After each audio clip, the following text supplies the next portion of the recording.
Okay, good morning, everyone. I think we'll go ahead and get started. We hope to have more people joining us here shortly. But first, let me say thank you to everyone for joining us for CALA's first regional learning event focused on climate adaptation programming in Latin America and the Caribbean. We're really happy that you joined us today. My name is Tom Spangler, and I work for Save the Children as Activity Director for CALA.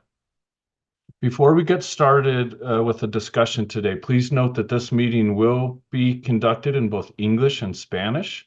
And to select your preferred language, please just click on the interpretation button on your Zoom menu and select either English or Spanish. If you'd like to see a live transcript, you can click the button at the bottom of your screen that says CC and select Show Captions.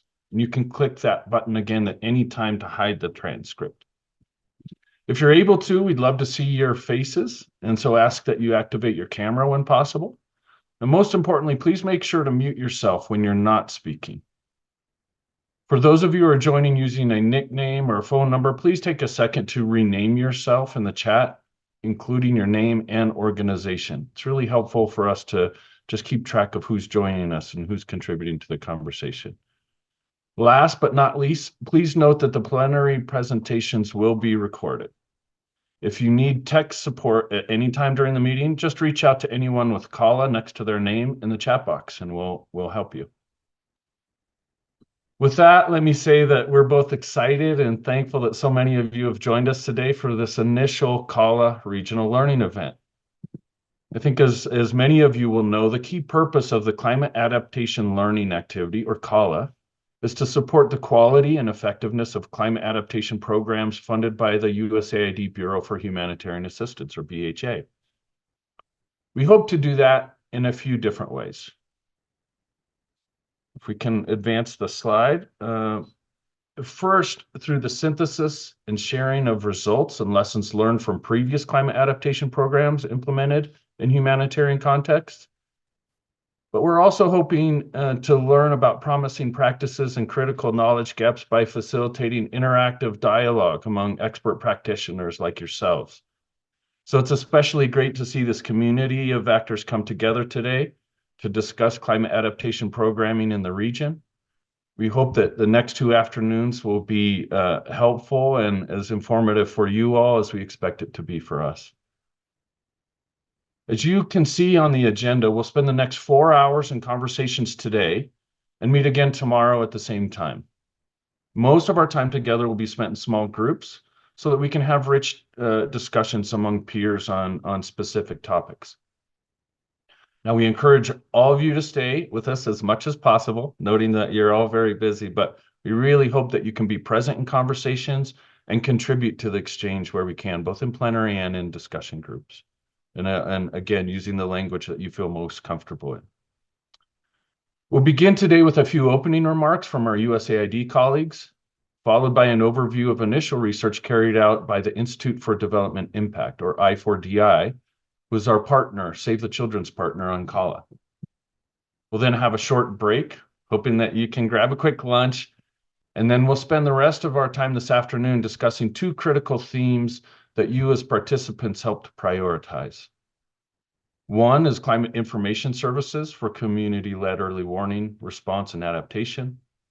And the other prioritized topic for today will be climate resilient agriculture programming. And now it's my pleasure to introduce Shawnee Hoover, Senior Climate and Learning Advisor at USAID's Bureau for Humanitarian Assistance, for a few opening remarks. Over to you, Shawnee. Hi, good morning, good afternoon, everyone. I'm so pleased to have you join us today for this regional learning event on climate adaptation and risk reduction for the Latin America and Caribbean region. I wanted to start with a quote that I love that US President Biden stated. He said, "We can no longer do the bare minimum to address climate change. This is a global existential crisis and we'll all suffer the consequences if we fail." That was a relief to hear from the top of the US government. So in partnership with you, The Bureau for Humanitarian Assistance, or BHA, is working to meet both immediate life-saving needs as well as strengthen early recovery, risk reduction, and resilience against the ravaging impacts of climate change that continue to compound already existing challenges in the region.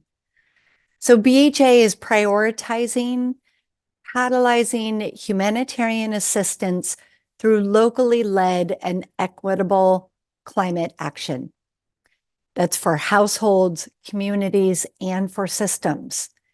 This includes building end-to-end early warning systems that utilize impact-based forecasting and that equitably reach the most vulnerable and last-mile populations to better withstand the pressures of climate change. It also includes strengthening climate-smart agriculture and livelihoods, both on and off of farms. In fact, it includes trying to incorporate climate adaptation across all sectors and all types of BHA's assistance to every extent we can. A big part of strengthening our humanitarian response to climate change involves continuing to improve both the incorporation of Indigenous knowledge and our partnerships with local communities, local actors, and underrepresented groups as part of the solution. To advance these priority efforts, we're really pleased to be partnering with the Climate Adaptation Learning Activity, or CALA, led by Save the Children, to further strengthen our collective knowledge and learning, to identify where the knowledge and evidence gaps are that we still need to unpack, and to develop a strong evidence base to advance our climate interventions and programming specifically in Latin America, but also across crisis-affected contexts all around the world. Your participation over these next 2 days is a huge part of this effort. We really recognize that you are very busy people making a big difference where you work.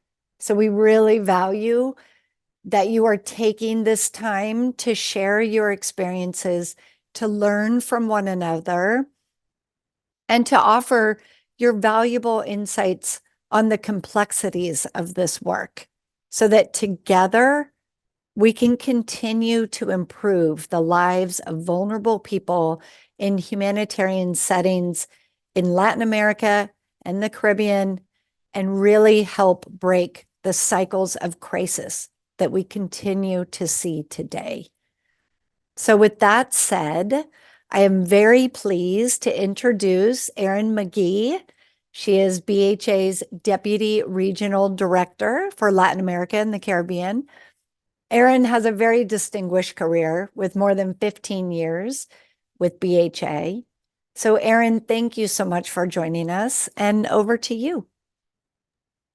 Yeah, thanks so much, Shani. And thanks so much to the CALA team, to Save the Children, for pulling together this really important learning event. And thank you so much to all the participants for making time in your day to have these important discussions. I think we're now at 95 participants, which is quite exciting, and was really nice to see the broad participation from across LAC. I have to say the timing of this event is really, really great in that we had the WMO report this morning on the state of climate in the LAC region. So that did help contextualize some of the climate risks that we're facing within LAC. And I did want to pull out a couple of things that they mentioned this morning in that event, and also encourage everyone to take a look at that report if you haven't seen it yet. So LAC is the second most disaster-prone region in the world, and climate impacts in terms of the number of affected individuals is the number one impact within LAC, people facing the impacts of climate-related disasters and hazards. I also wanted to note, similar as what was mentioned this morning in this morning's event, we do stand in solidarity with the people the communities in Brazil that have been affected by devastating floods. And, that really shows the impact that these climate-related risks and hazards can have within the LAC region. One thing I did want to note before I jump into our specific approach within BHA towards climate change is just some of the impacts that we have seen within the region.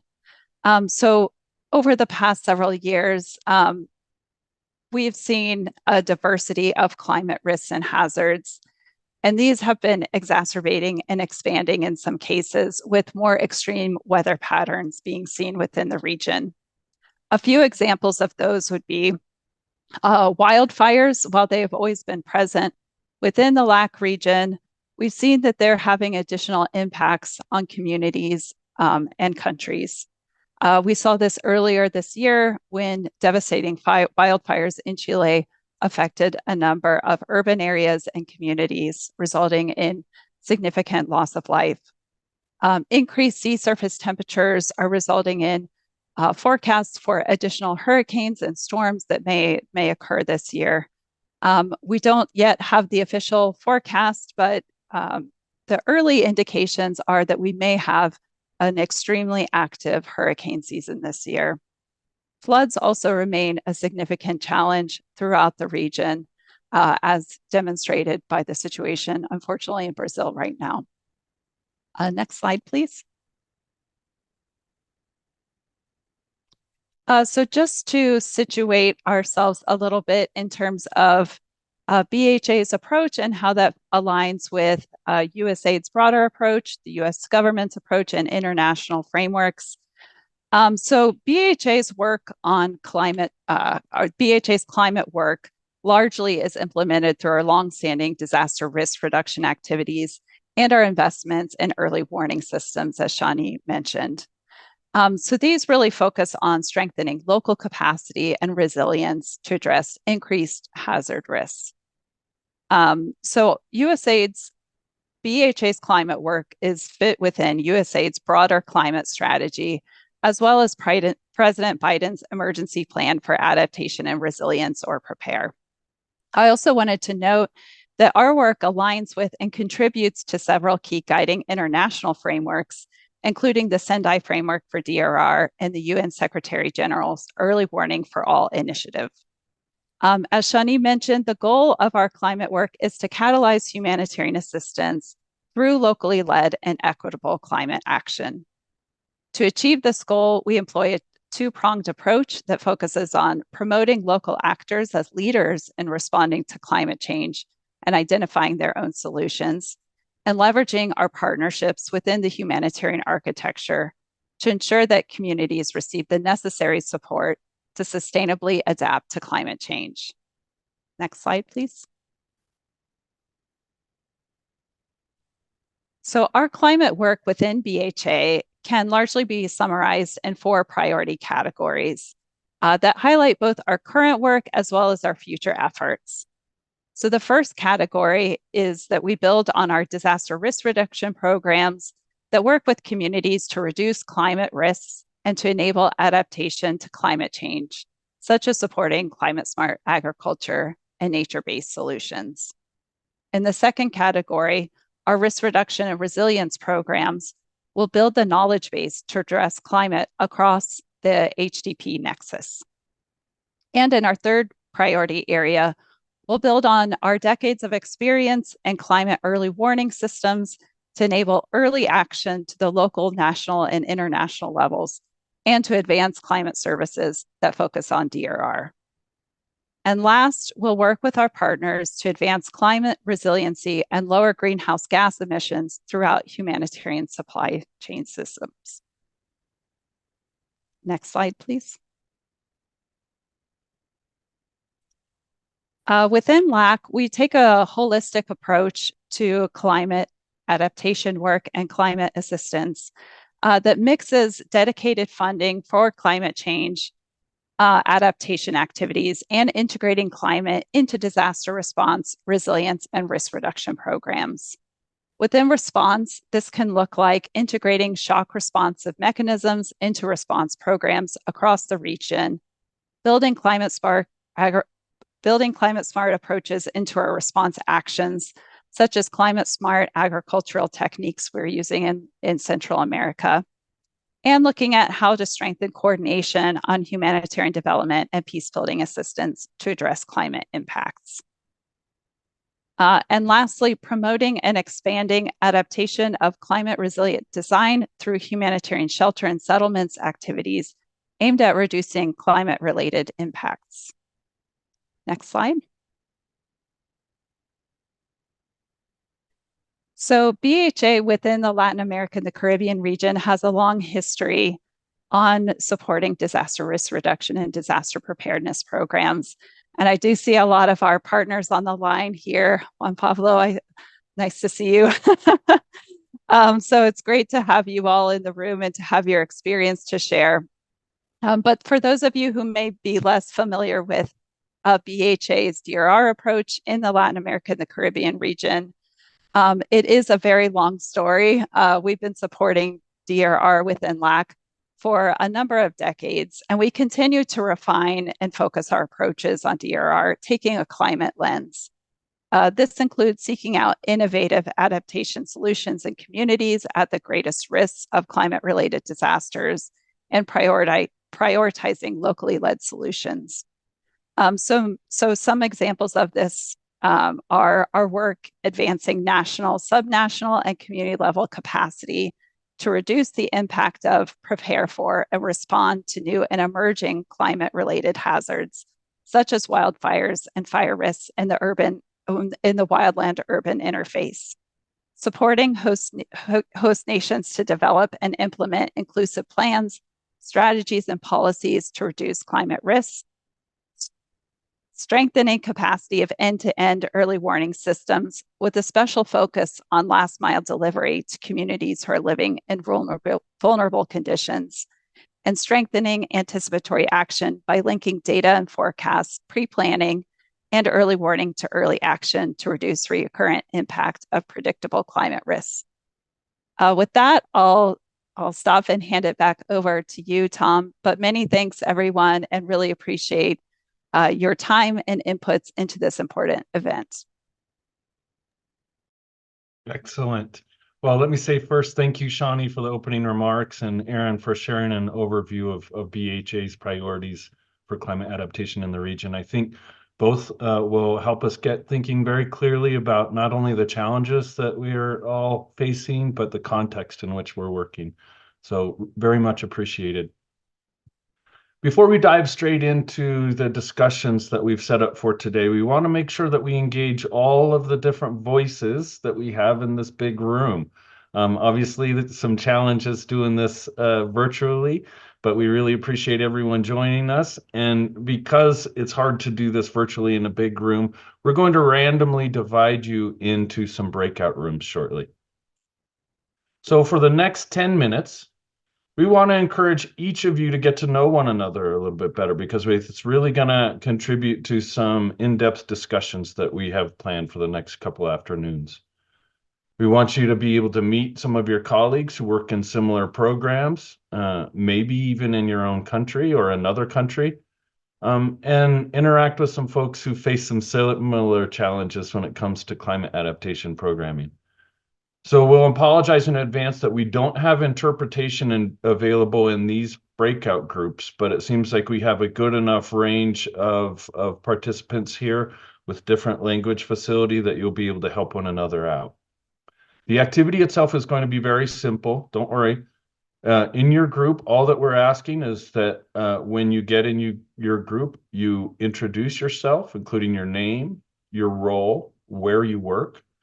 And then once everyone has introduced themselves in the group, talk amongst each other to identify 5 things that you all have in common. Now, we want to make this fun, and we're going to set it up as a little bit of a competition. So the first team to identify those 5 things they have in common will be acknowledged. So when we get into your room, let's get right to it. Please do let us know if you have any questions. Okay. Thanks, everyone. Welcome back. I want to say, please remember to select your preferred language, English or Spanish, by clicking the interpretation button at the bottom of your screen. We hope everyone had fun getting to know some of your colleagues joining from different parts of the region. We had a good time in our group, as is often the case, not enough time to get to know each other, but we found some things in common. Let's take a look at what others found in common. So I'm just going to go quickly through this. Group 1, they have in common sports, which I guess they either like to watch or play sports.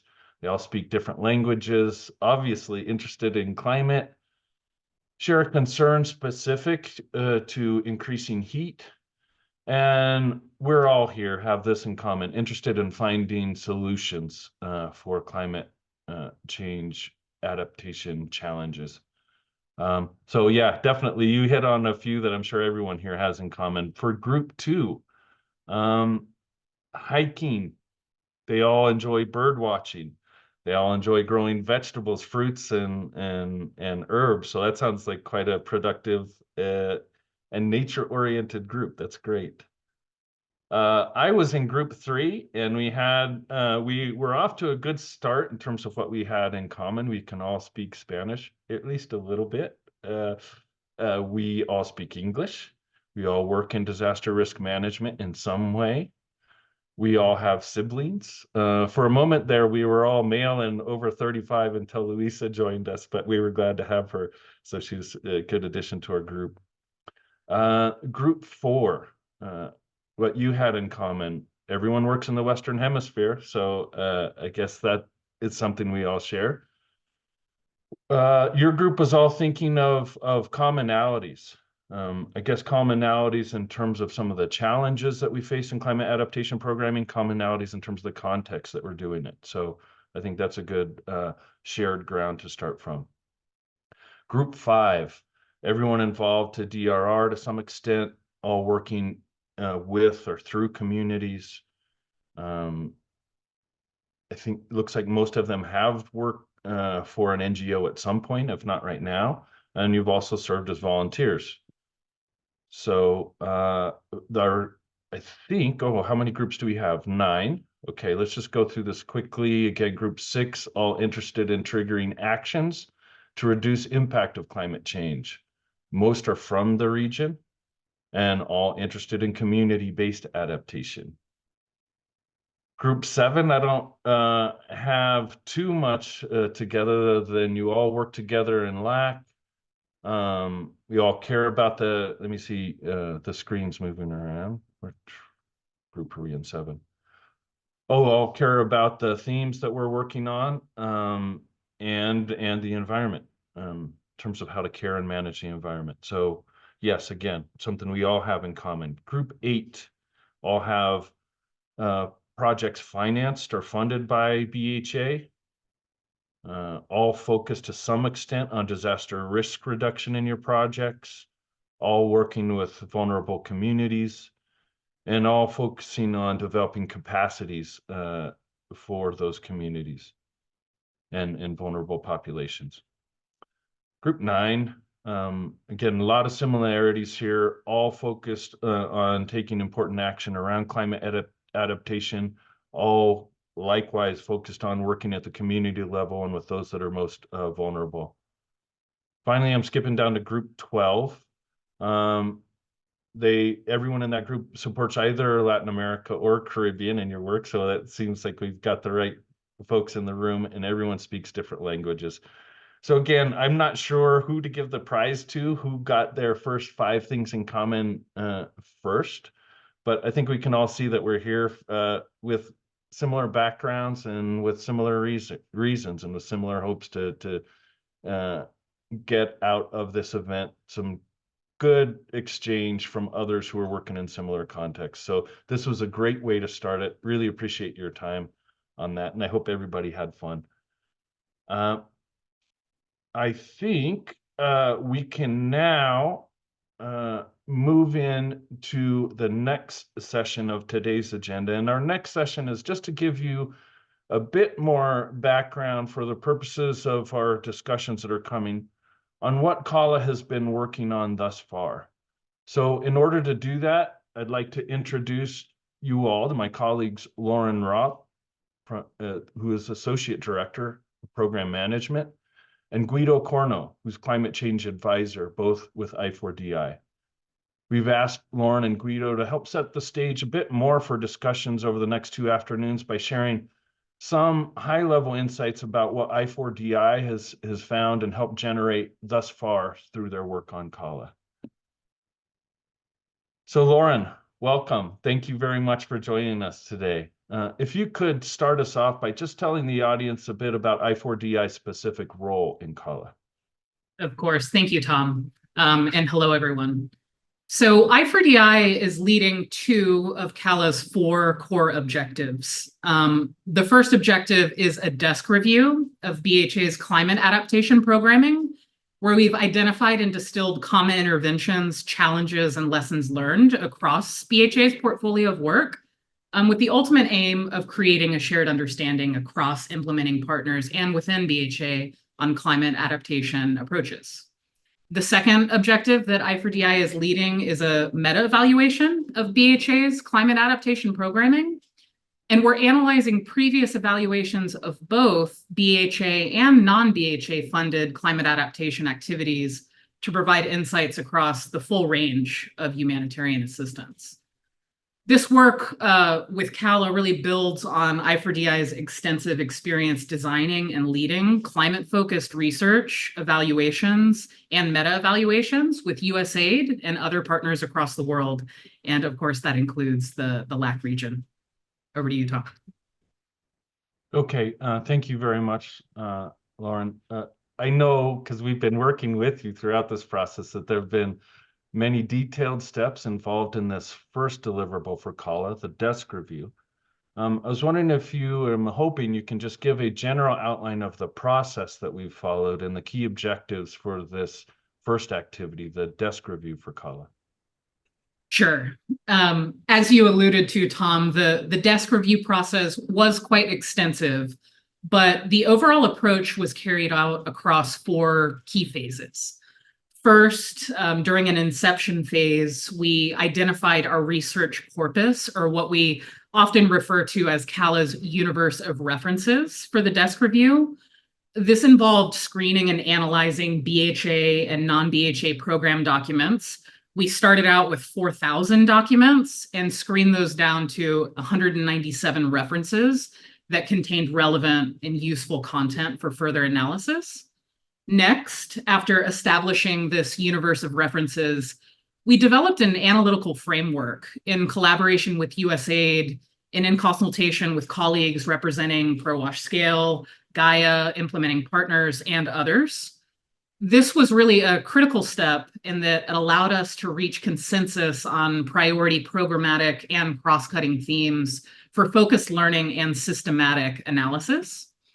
Concurrently, we also developed an AI machine learning model that allowed us to efficiently and accurately process thousands of pages of references using a set of query or question lists that we ran through this AI model.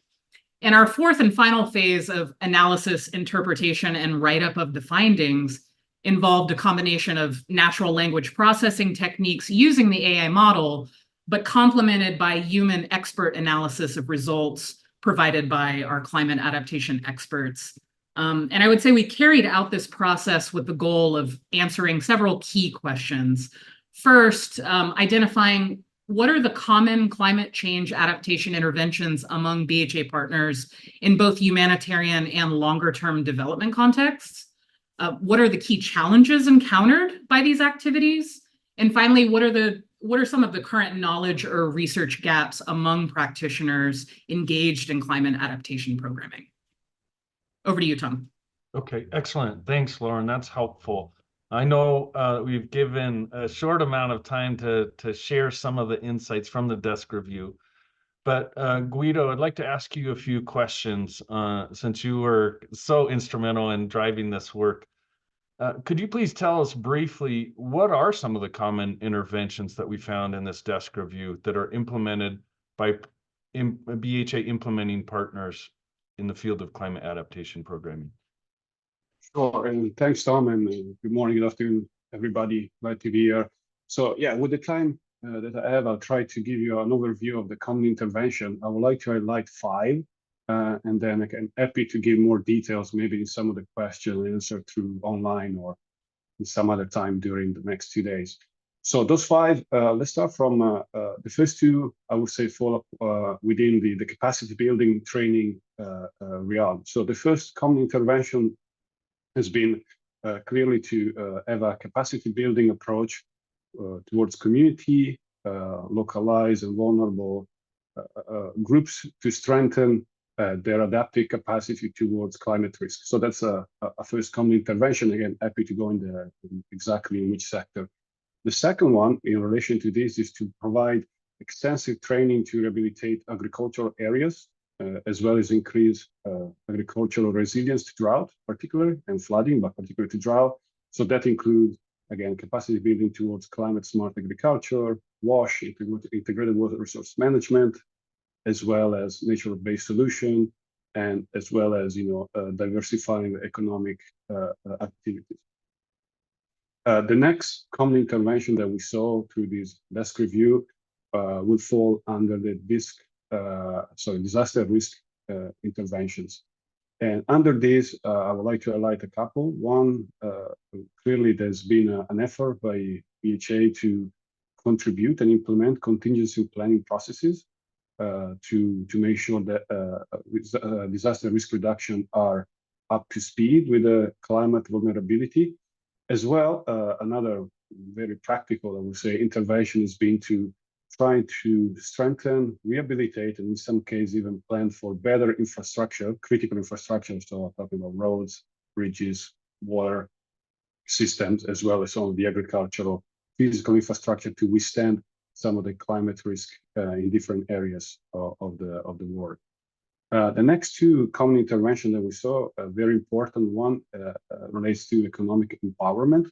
And again, why that, we might ask why that relates to adaptation. Well, having economic empowerment gives a range of adaptive capacity that you probably see in your region to withstand shocks. And again, BHA, we found in the desk review, as being able to implement this economic empowerment through supporting and training some of the financial and business management skills of different communities, as well as supporting some of the crop and livestock production. The last common intervention, given the time here, I would like to highlight is related to anticipatory action. Again, I think in the introduction, our colleague from USAID and BHA, they were clearly saying how important it is to use climate services and trying to predict and also be prepared to climate shock. And we saw in the desk review again that this anticipatory action, which again, happy to go into details in terms of trying to predict where potential heavy rains or drought on settings could actually be tempered by having some action on the ground in terms of seed distribution, in terms of land planning, or in terms of distribution center. If you allow me, Tom, 30 seconds, and I know time is short, I just also like to give a touch more details, since I know climate smart agriculture is a clear topic in LAC. Very specific common intervention in climate smart agriculture, I just pulled out, we're definitely introducing of different crop varieties, trying to also train on new farming practices, as well as like livestock management. And finally, having a say holistic approach toward land and ecosystem towards reforestation and agroforestry. Again, this is to build that resilience that we were discussing before. I stop here. Happy to go into details at any stage. Super, that's really helpful, Guido. And again, none of this will be news, I think, to most folks here. I'm sure everyone's engaged in some form of these interventions, but again, it's been really helpful for I4DI to go through this universe of references and just paint this landscape picture for us of who's doing what and where. Thank you very much. We all know this work is difficult, and there's all kinds of challenges involved. And some of those are very specific to the activity or to the context, but there are also challenges that are common across implementers trying to implement climate adaptation programming activities. Could you shine a light on what some of the common challenges are that you found?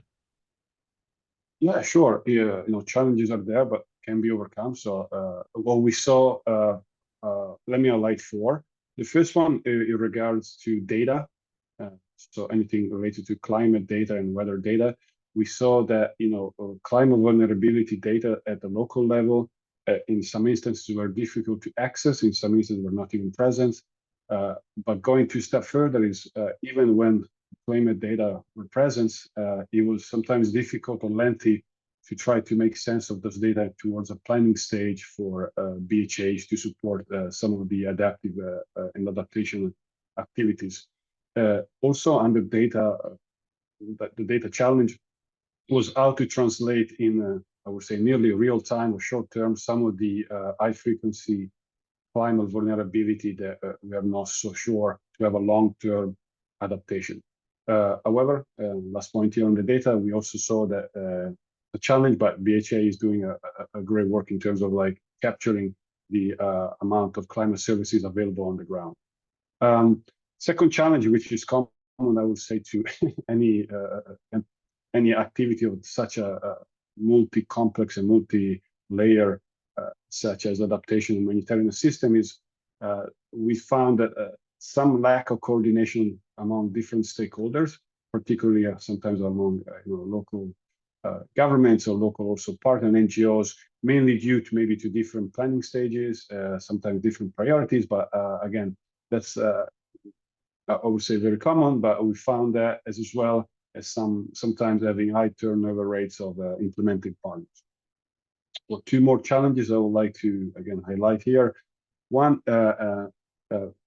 the intervention tried to the best to have a very good gender representation within their activities, both in the planning stage, implementation and monitoring. We found that in certain cases, for a particular cultural, social reason, this gender balance was sometimes not as, I would say, not as up to standard as we would like to. However, again, they were put the policy to put in place to make sure that for the future this will not represent a challenge. And the last challenge, which I guess is more of a that we found with the desk review, is that sometimes the BHA program has also been muscling, or I would say struggling with addressing the immediate needs, such as a humanitarian system following a flood or a drought or on a hurricane, towards also building long-term adaptation. So these are two different scales of work that BHA is trying to bridge. So that could be, and it is a challenge, but again, they've been implementing activities to try to bridge these two scales from the near term to the longer term. Okay, excellent, Guido. Thank you very much for this. I know a lot of what we found is detailed and takes a bit more description. I see also in the chat of people saying that we only have one slide right now and asking if the desk review report is out. It is not. It's near completion. We're incorporating some final revisions based on a review from BHA and others, and hope to have a final version to share with this group and more widely within about a month. So please do stay tuned, and you'll get access to all the detail that Guido is sharing with us today. I'm mindful of time, and just one final question we wanted to pose for you for the group is, as Lauren pointed out, another key objective is just to, of the desk review, is to identify lessons learned through some of these interventions and through some of the challenges encountered. What have we found in terms of promising practices, things that implementers have learned, or priority knowledge gaps that we can see based on the desk review?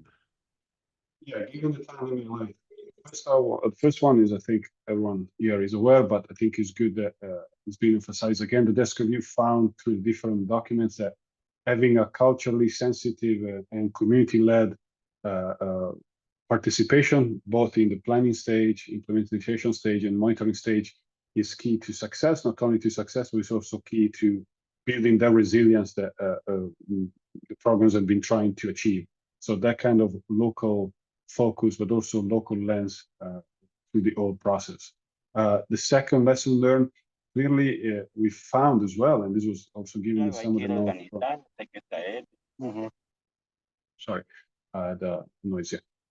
The second lesson learned was in relation to disaster risk reduction and adaptation. In the notes of the different documents, we found that having an integrated, holistic approach, so not a silos approach towards agriculture and water or infrastructure, but having this again integrated approach would lead to a better community preparedness and climate assets.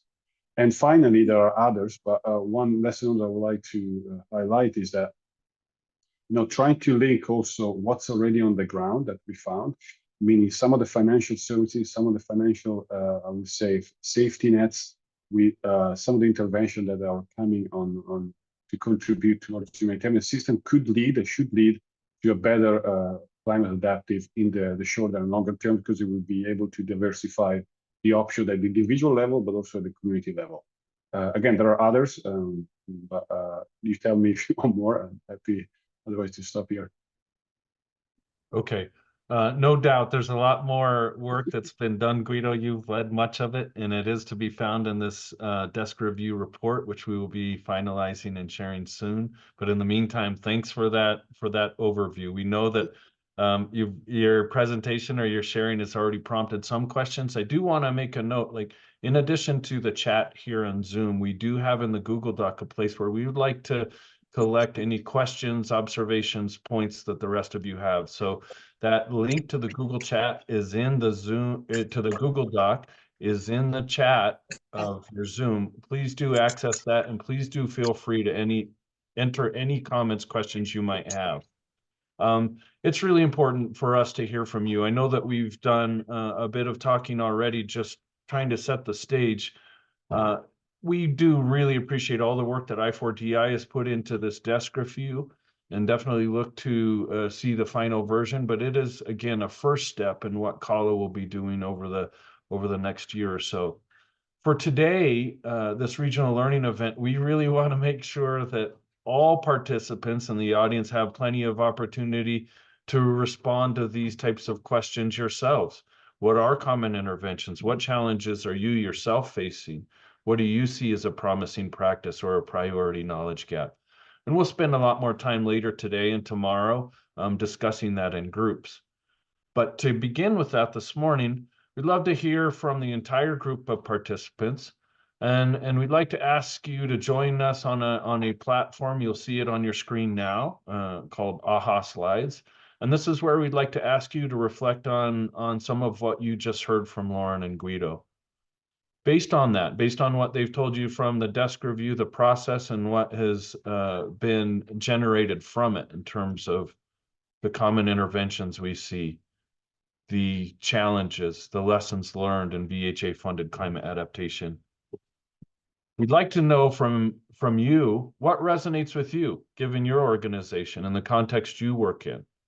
So if you access those AHA slides, you'll be able to enter your thoughts in response to this. So please go ahead and scan the QR code that appears on the screen. You can use your phone, or if you'd prefer, you can use your computer and click the link that we'll share in the chat.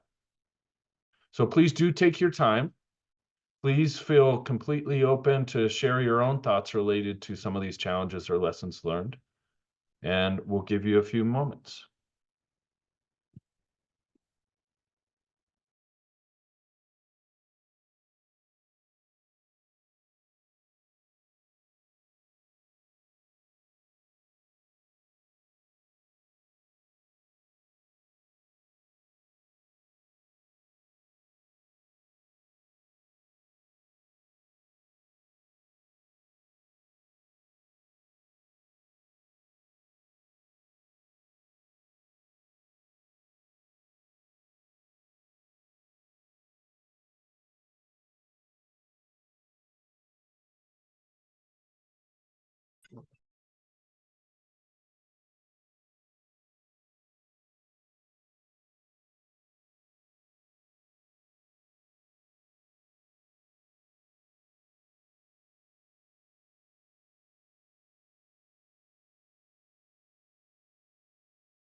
Okay, taking just a few moments, and I'm having a little bit of IT challenge here, Suzanne, just trying to read the screen. So if you could scroll through the slides so that we can all see some of the responses, that would be great.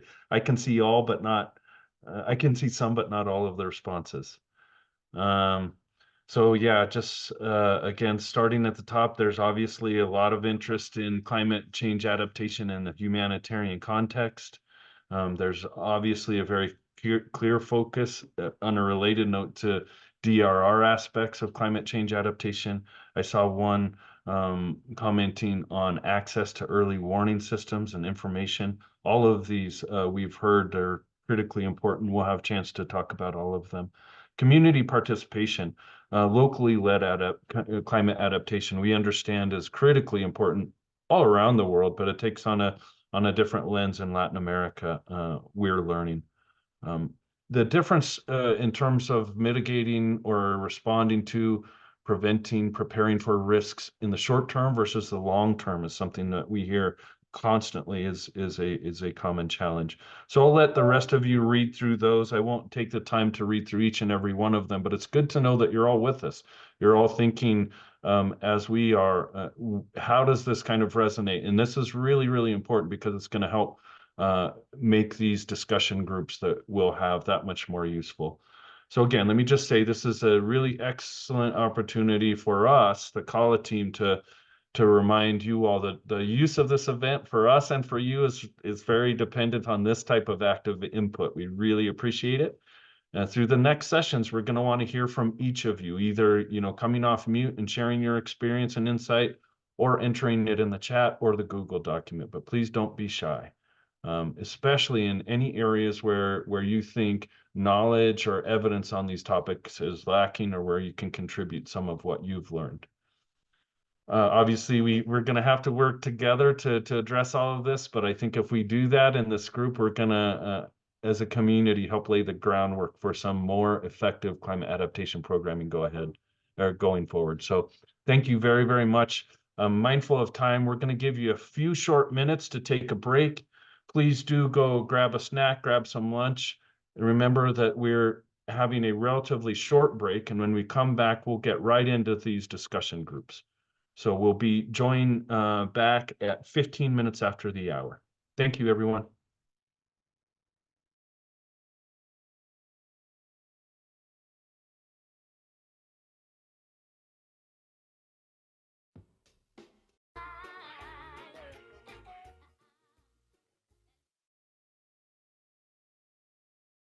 Okay. Thanks, Suzanne, for that great music. I think a few people were commenting and liked your playlist. You might have a request for it by the end of this meeting. So thanks for that. Welcome back, everyone. I hope you had time to have a decent break, grab a snack or some coffee or something needed to rejoin us today, and plug your minds in and ready to share. I'd like to now invite my colleague, Emma Wiesman, Senior Advisor with the Humanitarian Climate Crisis Initiative at Save the Children International, who's going to introduce us to the two topics that we'll be discussing over the next hour or so. Over to you, Emma. Thanks so much, Tom, and it's a real pleasure to be joined by such a wide-ranging group of experts and colleagues. So really appreciating all the people that are joining today. And I think it's really important to think about, as we face these huge climate risks, it's only going to be by bringing together this expertise that we're really going to be able to address them. So to make this event really practical, CALA has been gathering input from a wide range of practitioners and researchers across the Latin American and Caribbean region. And through the process of having a survey and key informant interviews and consultations with our BHA colleagues, we've collectively agreed on two priority themes of interest for this regional learning event. And these are the community-led early warning response and adaptation, and secondly, the capacity strengthening for effective climate change adaptation. But obviously those are very broad. And so we have narrowed them down to subtopics that we can really focus on more substantially within the breakout groups that we will shortly be going into. And we've done that process through a series of key informant interviews and surveys. And through that process, we've come up with 2 areas for this initial discussion. One is climate information services for community-led early warning and preparation. And the second one is climate resilient agriculture. So that's for today. And then tomorrow, obviously, we'll be having a further series of breakout discussions to really learn from your own experiences and expertise. So tomorrow we'll be looking at urban climate adaptation and natural resources management and nature-based solutions. Tomorrow we'll also be looking at a cross-cutting issue that's been identified as a priority for the practitioners and researchers. And that those priority cross-cutting issues are equity, gender and inclusion, and community-led climate adaptation. So this is for us the key part of this regional learning event, is really to facilitate exchange of learning and experiences from across this broad group that's joining us today from across the region. And we really want to hear about your own experiences, about what approaches have been working, what are the kind of successes, but also we want to learn about what hasn't been working, what hasn't been working, why that is. And also, most particularly, where you feel there's still a need for more evidence. So, we hope that in the small breakout groups, we have some rich discussion. Obviously, we've got limited time, but the discussion will be facilitated by key individuals. And we really want to make sure that within that limited time, we do devote some portion of it for looking at key remaining knowledge gaps that CALA and other complementary initiatives can look at. So we've already mentioned today, some of these are coming up, whether that is climate data at localized levels, or whether it's the fact that climate change is happening really much faster than I think some people anticipated. So what are the key knowledge gaps that we're really trying to grapple with? And in a minute, everybody's going to be able to join which group they would prefer to focus on. And for each of the 2 topics, there will be one group that's hosted in English and one in Spanish. So in all of the groups, there'll be no interpretation. So please do just join the one where you feel most comfortable in terms of the working language. So for myself, I'm English speaking by preference, and so I will be joining the climate information services in English. So I will select group 1A. So you can see now on the screen the different groups. So just have a think about which one is your preference, whether that's climate information services or climate resilient agriculture.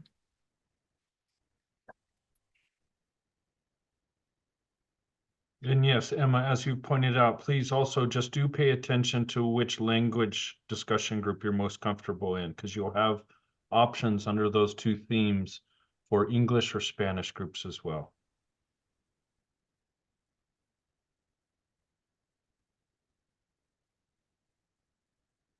Okay, great. So coming up soon, you'll be able to join the group that you prefer, and a message will pop up on your screen, and you will just need to select the group that you are most interested in by clicking on the breakout room button that you'll find in the Zoom control. And once you've clicked on the preferred breakout room, you'll have the option to select the group that you prefer to join and just click join.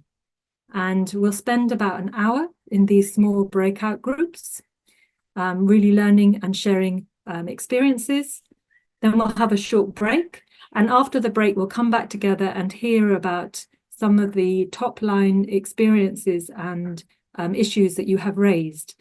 And meantime, if you've got other points that you would like to raise or feedback, please do feel free to note that in the Google document that was already shared. It's an open space throughout the sessions, and you can add to it at any time. So I think with that, unless there's any queries or questions, I think it's open for the breakout rooms and wishing everybody a fruitful and enjoyable discussion. Thank you.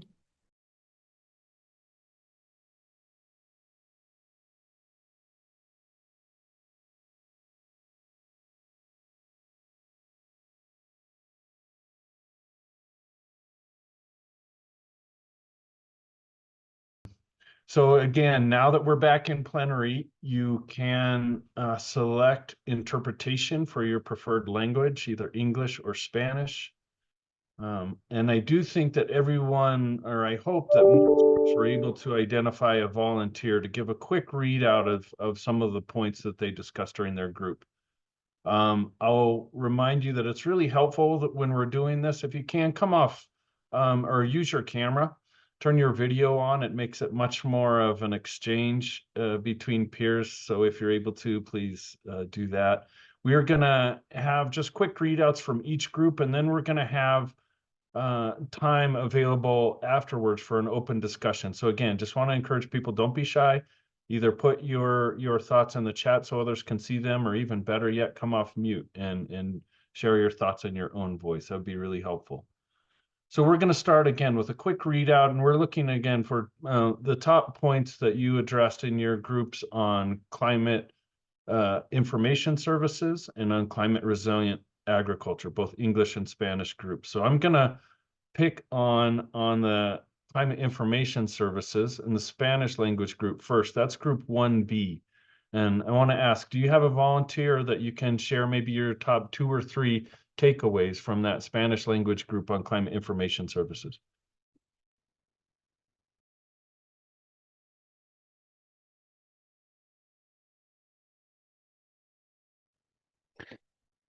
Silvio, I'm not sure if you're there, perhaps.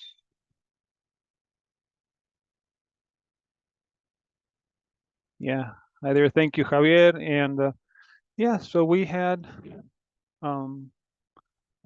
chat that was pretty interesting, and there were quite a few opinions, way too many to really gather them in one some conclusion, and very different opinions and experiences of those of us in the group, and some of us are in more urban areas in the institutionality, and other folks are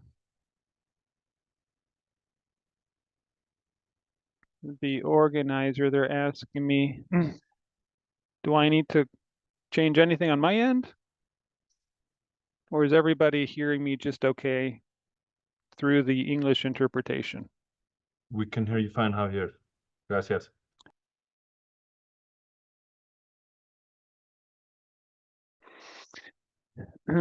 Awesome, super. Okay, so what I was saying is that some of us that work more closely to the urban areas, and others are more rural and remote areas with not a whole lot of presence from the government, etc., in offices. And we were talking about, first of all, about the main challenges to access data and information regarding climate and change. And there were comments regarding availability of information from different countries, and that information is available and it does exist. And some were talking about tools available that governments make available to the population, and some organizations also have that database, and they have made decisions with that information, and so to them it's very useful.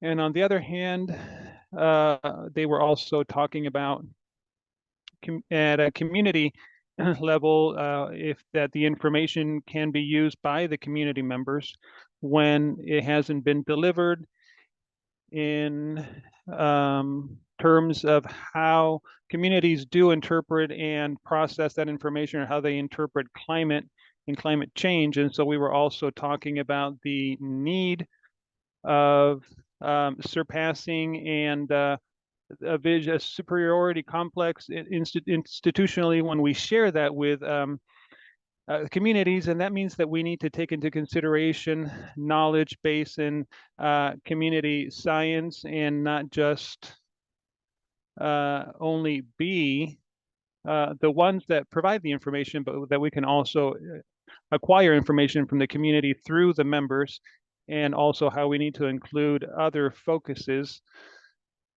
intersectionality and gender equality, and how we can also look into other aspects like the ethnic and those matters. And so we were also discussing about advances that some of the sectors have had in understanding climate change, and some also mentioned how the academic sector has made advances in risk understanding and management, etc. But in some way or another, we need to learn how that knowledge and learning that exists can be reached to the community for them to make decisions. And we were discussing some examples that some of the countries have had in order to apply that information of climate change. And some mentioned examples with young people, and some of the work tables, in Guatemala, and how those tables have government entities participating at the table, and small producers, and the exchanging of information that takes place is very interesting, so that the small agricultural entities can make more specific decisions and anticipate the behavior of climate in their local areas. And also there were other examples of how, with the climate information available and that to the point and specific and local, the implementation of a project can be more successfully implemented, like if it has to be cash or delivery of food, it's more localized to the specific area and the country. There were other examples as well, of which some covered and talked about. And lastly, we were also looking into some challenges about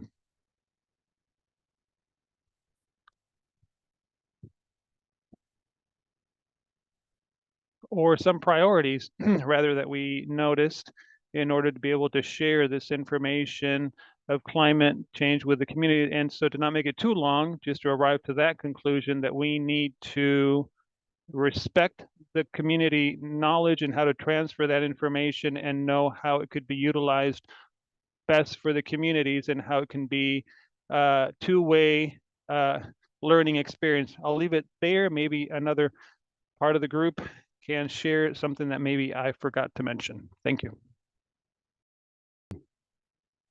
Thank you very much, Silvio. Let me offer that as you have. Does anyone else from Silvio's group have any points you'd like to add to what he shared?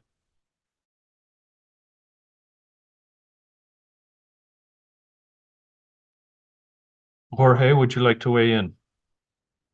I see you have a thumbs up, maybe nothing to add. No, I'm just trying to put it down, but somehow I can't find it. You're quite all right. We're glad to see you're still with us and approving.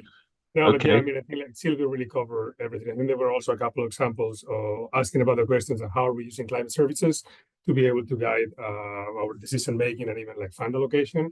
And one of our colleagues from Guatemala, she actually talked about how they use meteorological information to be able to do an anticipatory action response in a project around flooding, and how that it was proven that using this anticipatory action response, be able to give cash to people before the impacts actually start happening.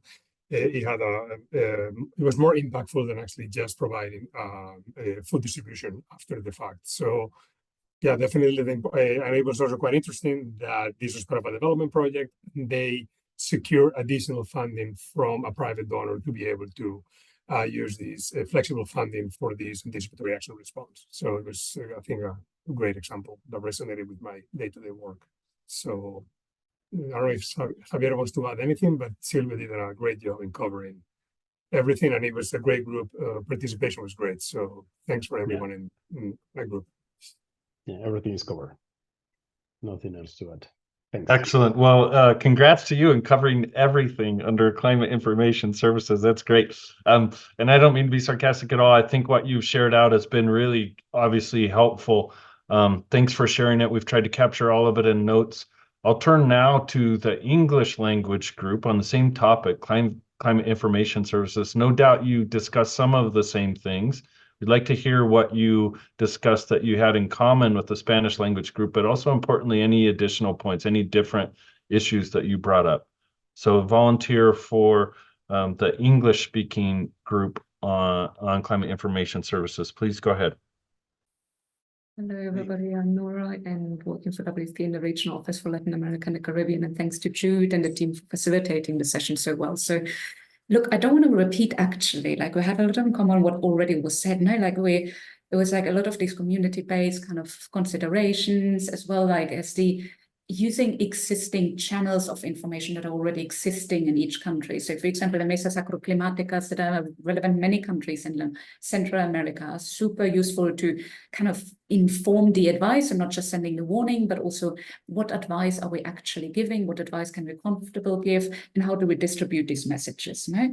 We also heard about really exciting work from Barbados in the Caribbean, how to work on early warning alerts, also together with regional stakeholders such as SEDIMA to really bring it to scale. Or in El Salvador, the importance of working, of course, with the communities, but then also at the provincial level, the municipality level. So bringing these in fine-tune together, no? So these are really just some examples. And maybe to just link to what also Jorge just mentioned, what came clear was also that early warning information, very useful. And we have been working on this for decades, but I think it's really an exciting time to also think about how can we link those to actions? Because often communities, they are very clear already about the early warning signs. They maybe also know what they need to do, but what is most important also is like, do they have the means to do what they feel they need to do, right? And that comes in where, of course, you can think about very local community level contingency funds, something in this case, but often that's not enough, no? And we now see, like in the Caribbean, we have an extremely active hurricane season projected for the next month. So this really puts everybody a bit on alert for the risk of floodings, of hurricane winds, and what can we do before, right? And that takes a lot of operational preparedness to be able to act within a short early warning sign.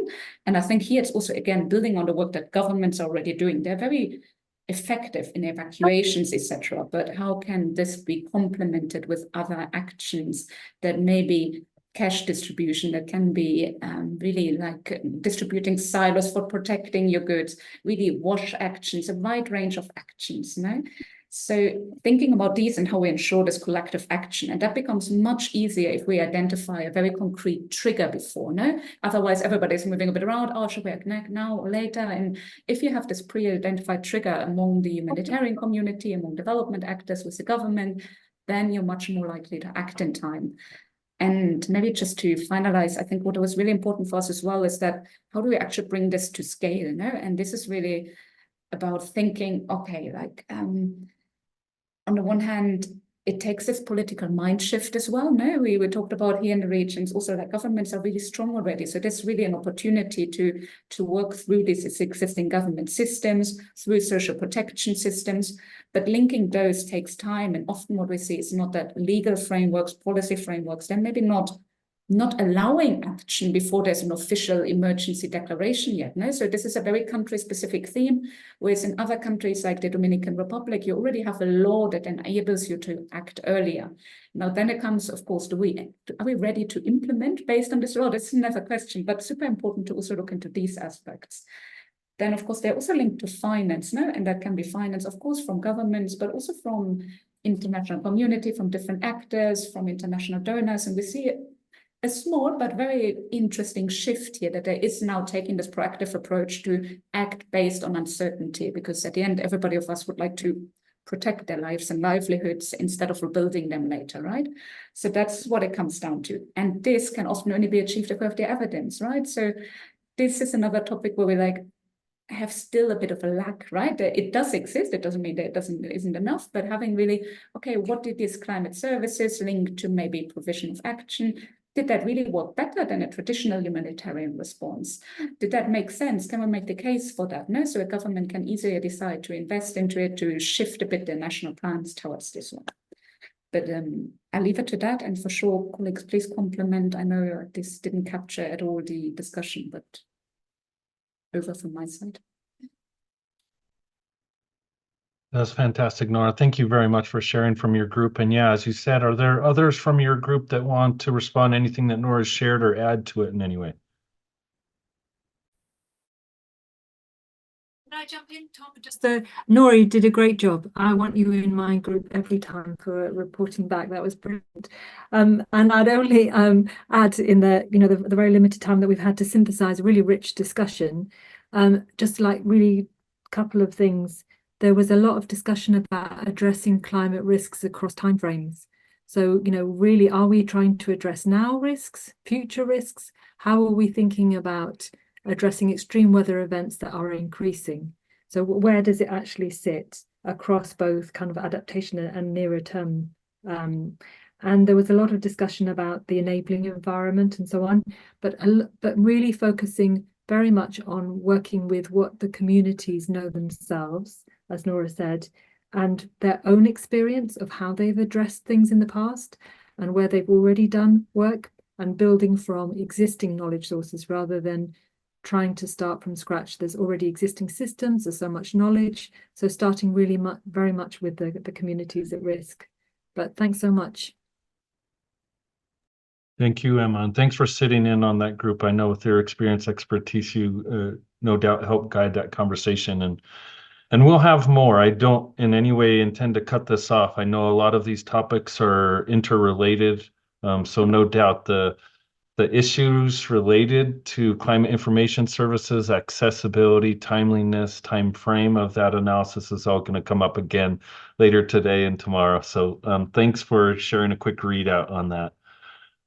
Let me move now to our other topic that we discussed in breakout groups, and that was climate resilient agriculture, again, in both English and Spanish groups. I'll pick on the English group, which I was part of first. Andrea, we put you on the spot as our volunteer. Can you share just a few key points that we talked about in the English group focused on climate resilient agriculture?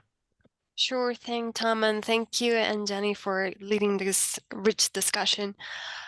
Well, we started from the understanding that agriculture should be part of the natural resource management, and that nature, if given a chance, can take care of itself. So we can harvest on what pertinent practices, knowledge, and boosters there are, so that it makes sense to have climate smart, climate resilient agriculture. Sorry, I'm confusing terms. So we talked about how actually diversifying the plots and seizing the knowledge of what we know, like wild relatives and in general diversity, is part of this nature-based solutions, and having like identifying those quick wins during this stage of using this nature-based solutions and seizing them in a short time actually scales the opportunity of proving and yielding better and more sustainable results. And they also have a very significant impact on the motivation of people who will be benefiting from this. Oh, sorry. So we also talked about how we don't usually tap into the community organization and the strong networks that might be in place. So we had a very concrete example from my country where there was a flood, and basically the younger population did better in terms of resilience and recovery because they were more interconnected, and they actually didn't put all the eggs in the basket. They had agroforestry systems, they had grains, so they managed to recover faster, better, and they didn't yield that many losses. So it's very important to tap into those and to, as you say, as donors, as implementing partners, work towards getting those strong networks in place. We also talked about the need of information and how information should lead our designs, especially ensuring that we address the climate disaster analysis and the climate disaster risk that are ahead of us, that as the first two groups very well explained, the need like hurricane season, fire season. So understanding those, it's a very important and should lead our programming. So we talked about how really there are certain things that we should address, such as forest and forest management. It should be part of the agriculture experience in terms of buffers, in terms of having a more holistic approach and views towards how to really seize these agricultural in terms of climate resilience. We also talked about building that capacity to do so, to be this multidisciplinary teams and addressing the people before the places, the people and their needs before whatever is happening in their surroundings, and how we're like really focusing on making their lives sustainable and free of risk. So we already know that there is this wealth of knowledge out there. So as donors, as implementing partners, we should totally tap on that and make those networks of information and the information flow, not only to the beneficiaries, but also amongst ourselves, so that we can really be smart in our interventions. So I'll leave it at that because it was so rich. So maybe someone from my team would like to add, and I'd like to thank Shawnee for this great talking points. Yeah, thanks, Shawnee, for helping set us up with those points. Andrea, thanks for delivering them. I know that you didn't want to. You did a great job capturing a really rich conversation. Let me ask others in our group, Arun, Julius, Amos, do you have anything? You made good points in the conversation. Do you have anything that you'd like to add to what Andrea shared?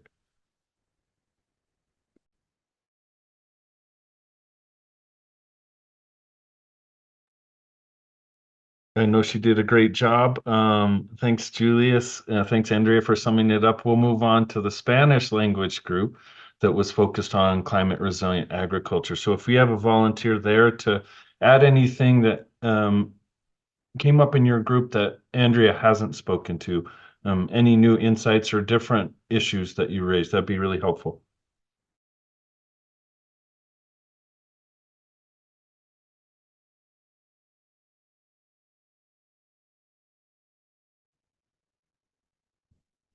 And this is group 2B. Y este es el grupo Yeah, go 2B, ahead. ¿no?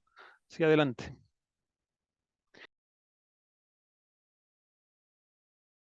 Go ahead, please.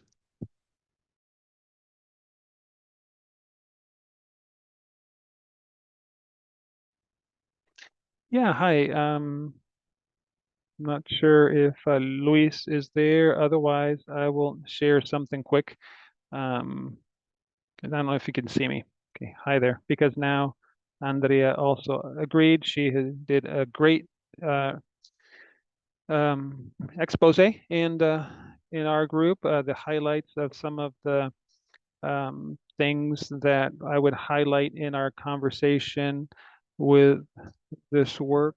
And it's also very linked to what group 1 in the information management for the implementation of in smart agricultural and climate.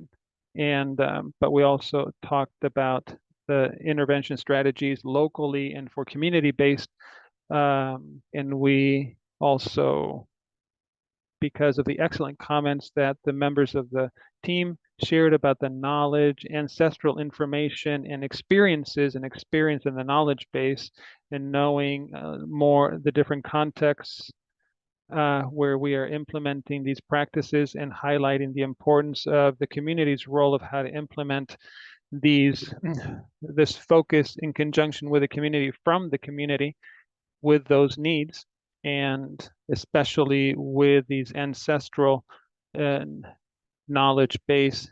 And it's the base of the knowledge and from where all of these practices come from, and the importance of the different focuses that we can, the variety and practices and water management and in the producer and to better the production and implement the restorative soil to create a better impact. And we talked about the challenges, and we also touched on a bunch of different, several different examples of the government and the bank or the private sector and the production, and livestock and the development of platforms, and we give and some council and that with whom you can establish alliances with the different participants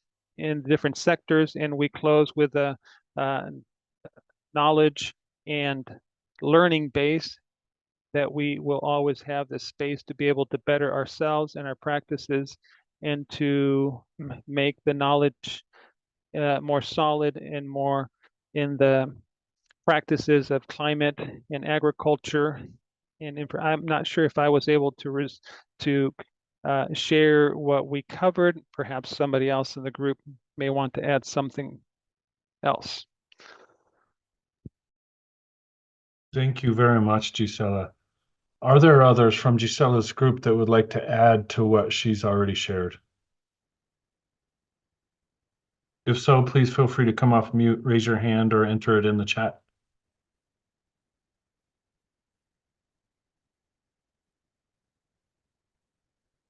Okay, thanks again, Gisela. I don't see any takers now, but I'm sure that we're going to revisit a lot of the points that your group helped raise.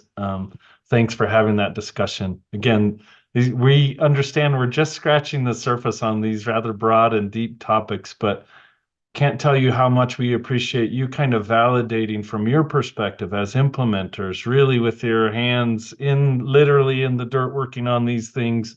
What are the challenges? What are the lessons that you've all learned? We're going to move to our last activity of the day, and thank you very much for bearing with us.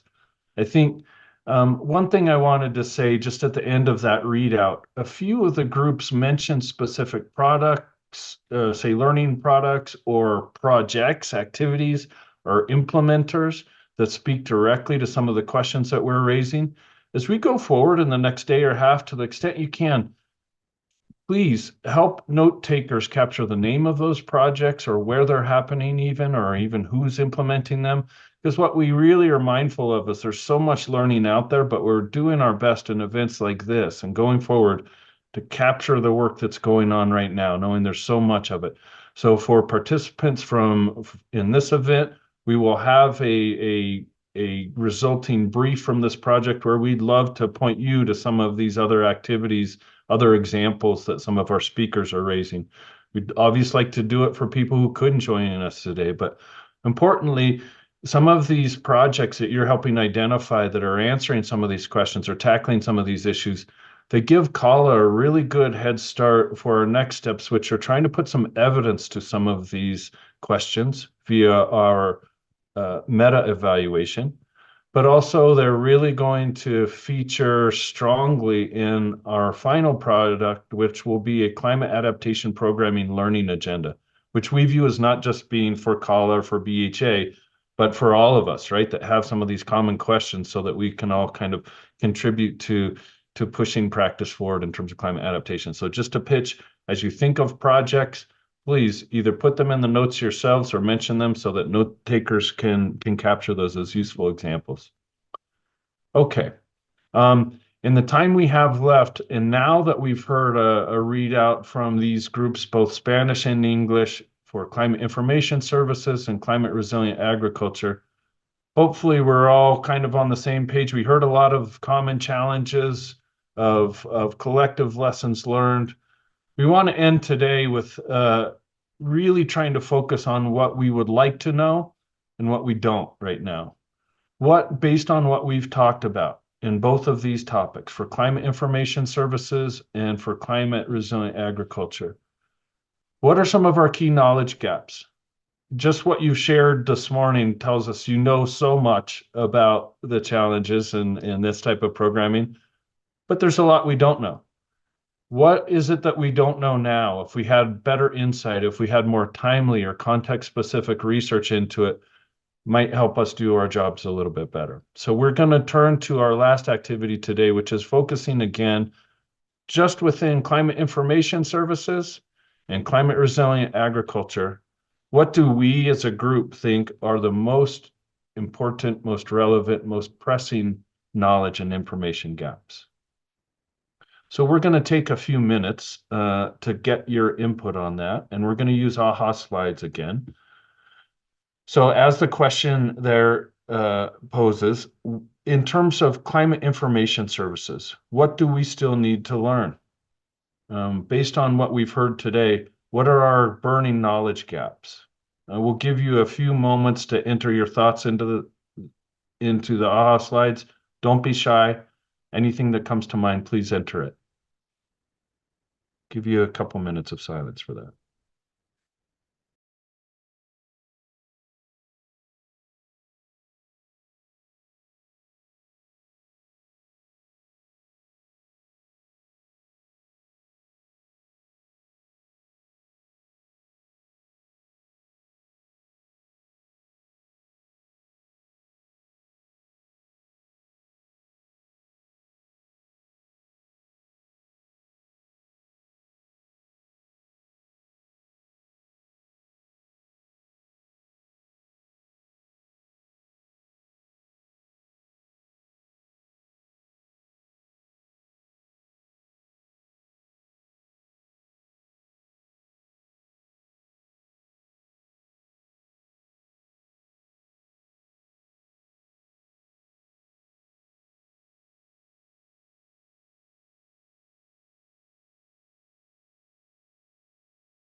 Okay.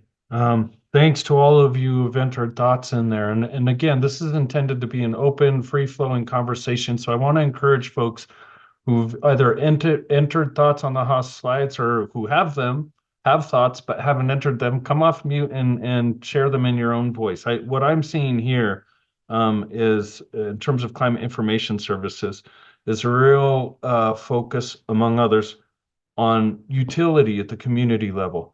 How do we collect the type of information that is most useful, applicable, accessible by those that we're trying to help out? So really at the front lines is a major question. Certainly coordination between different actors who are generating or using information. So there's just so much that we need to know about what is the most efficient, effective way of sharing some of the climate information that so many are collecting.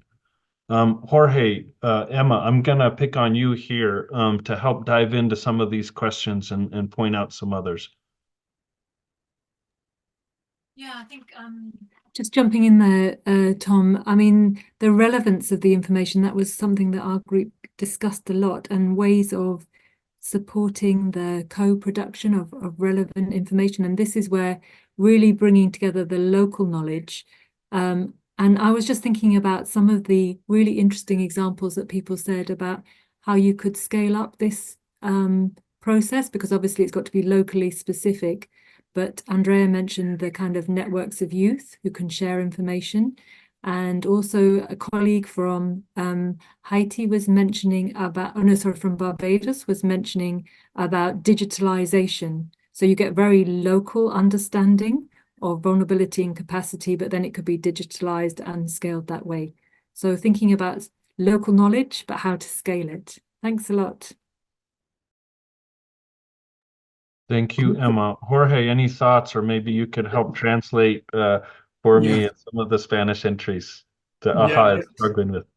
yeah. I mean, I can scroll up or down on the here, but I mean, I think like something that is come a lot in the conversation, and it's also coming here. It is around the importance of having this accurate information, but also how can we make sure that we can simplify this information so when it gets for this to the communities and for the last mile, they actually it's actionable, and then most importantly, how can people what is the reaction? How can they react to this information that is coming to them? So the most important thing is simplifying this information and making sure that it gets to all different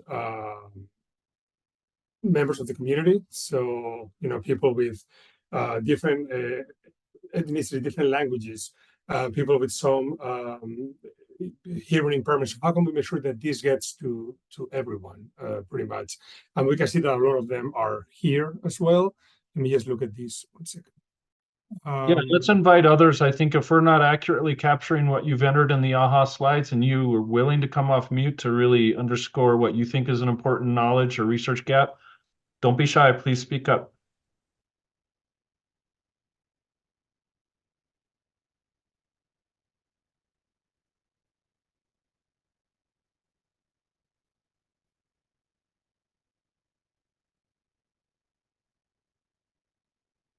Okay, thank you. Please do take more time. This is not the end of thinking on this. As you have more thoughts of important knowledge research gaps, either put them here, find a place to put them in the slide, or I'm sorry, in the Google Doc that we have for you all as participants to add your thoughts on it. But definitely do keep them coming. I will say that just this initial response on knowledge or information gaps, we're going to revisit this later tomorrow. So this input is really quite helpful. Just in the interest of time, I'll move ahead and then pose same question to the whole group, not just those that were in the discussions on climate resilient agriculture, but for the whole group, based on some of the readouts from those discussion groups.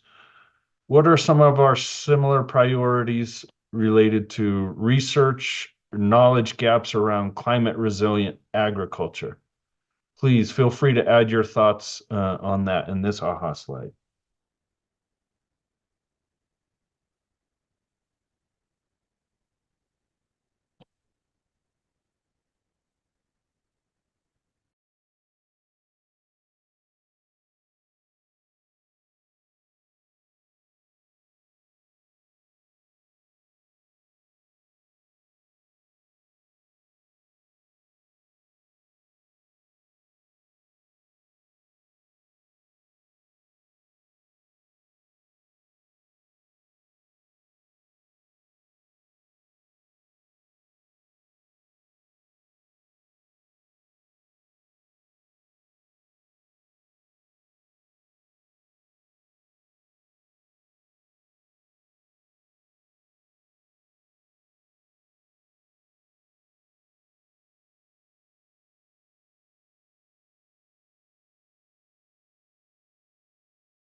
Okay, I see people are still typing, and I'm going to do the same thing here. Encourage you to keep typing. Please keep entering thoughts, and then I'll encourage others that were part of these discussion groups on climate resilient ag to chime in with any questions you have, in addition to those that we see on the AHA slides. And they're really, really useful.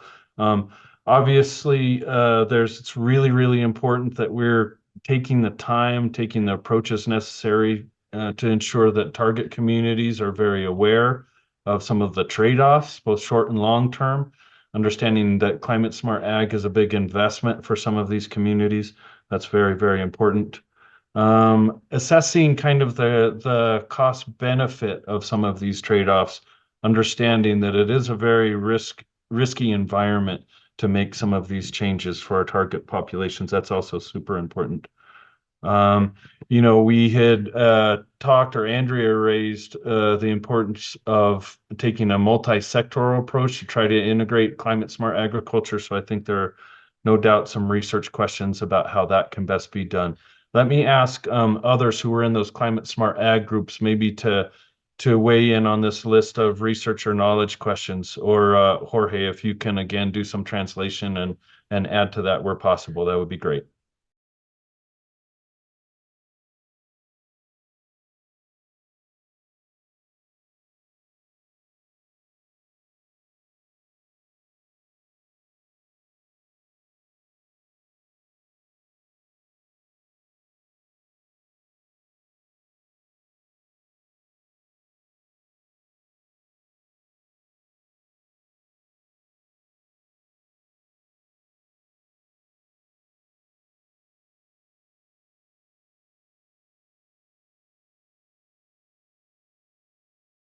Do I have any volunteers? Any folks with thoughts on priority knowledge gaps for climate resilient agriculture who want to come off mute and share?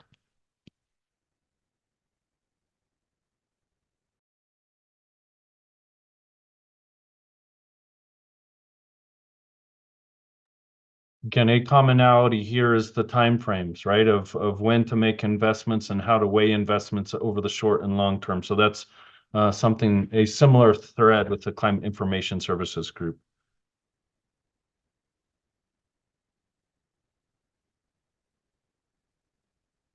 Okay. Again, encourage you to keep thinking on this. Please do let us know either in the AHA slides if you have time, or in the Google Doc note sheet if you have thoughts on important knowledge, evidence gaps. As we said, we're going to use these again tomorrow. So this input has been super helpful for us. We hope that the conversation has been useful for you as well. We really appreciate you taking time from busy schedules to join us here, to convene with your peers and talk about these issues. I'm mindful of time, knowing that we don't have much left for today, and we expect to have you all back tomorrow, or we hope to as well. So I just want to take the last few minutes again to thank everyone for the participation and ask you one final favor for today, and that is just stay on these AHA slides and give us some feedback on how you think today went. So specifically, what went well? And where could we improve? We know that we could. We want to make these as useful as you can. So please share your thoughts in writing on feedback for today's event. Once again, thanks everyone. We'll meet at the same time again tomorrow. We hope everyone can join us. As a reminder, tomorrow we'll follow a similar process, but we're going to be looking into urban climate change adaptation and disaster risk reduction. We're going to be looking at natural resource management and nature-based solutions and having breakout conversation on that. We'll do the same for a couple cross-cutting topics. And as was mentioned earlier, those will include gender equity inclusion, as well as community-led adaptation. So I'll stop there. Thank you so much for joining us today. We hope to see you tomorrow, and have a good rest of your day.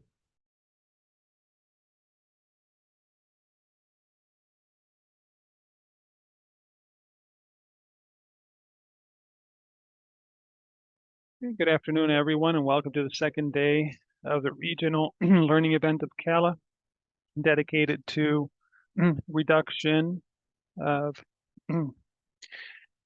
emissions in Caribbean and Latin America. Those of you that couldn't be part yesterday of our session, welcome, and good to see you again if you were here yesterday.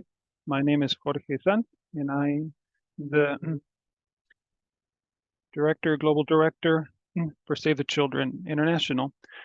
And next slide.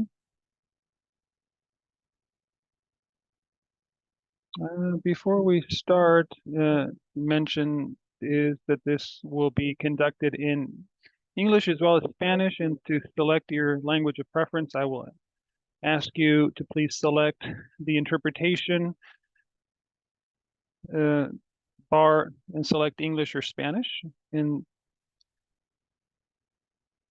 the bottom bar of your Zoom screen. And if you also want to see a live transcription, you can select the option at the bottom of the screen that says CC and opt in, show subtitles. At any given point, you can select the same button in order to hide that transcription.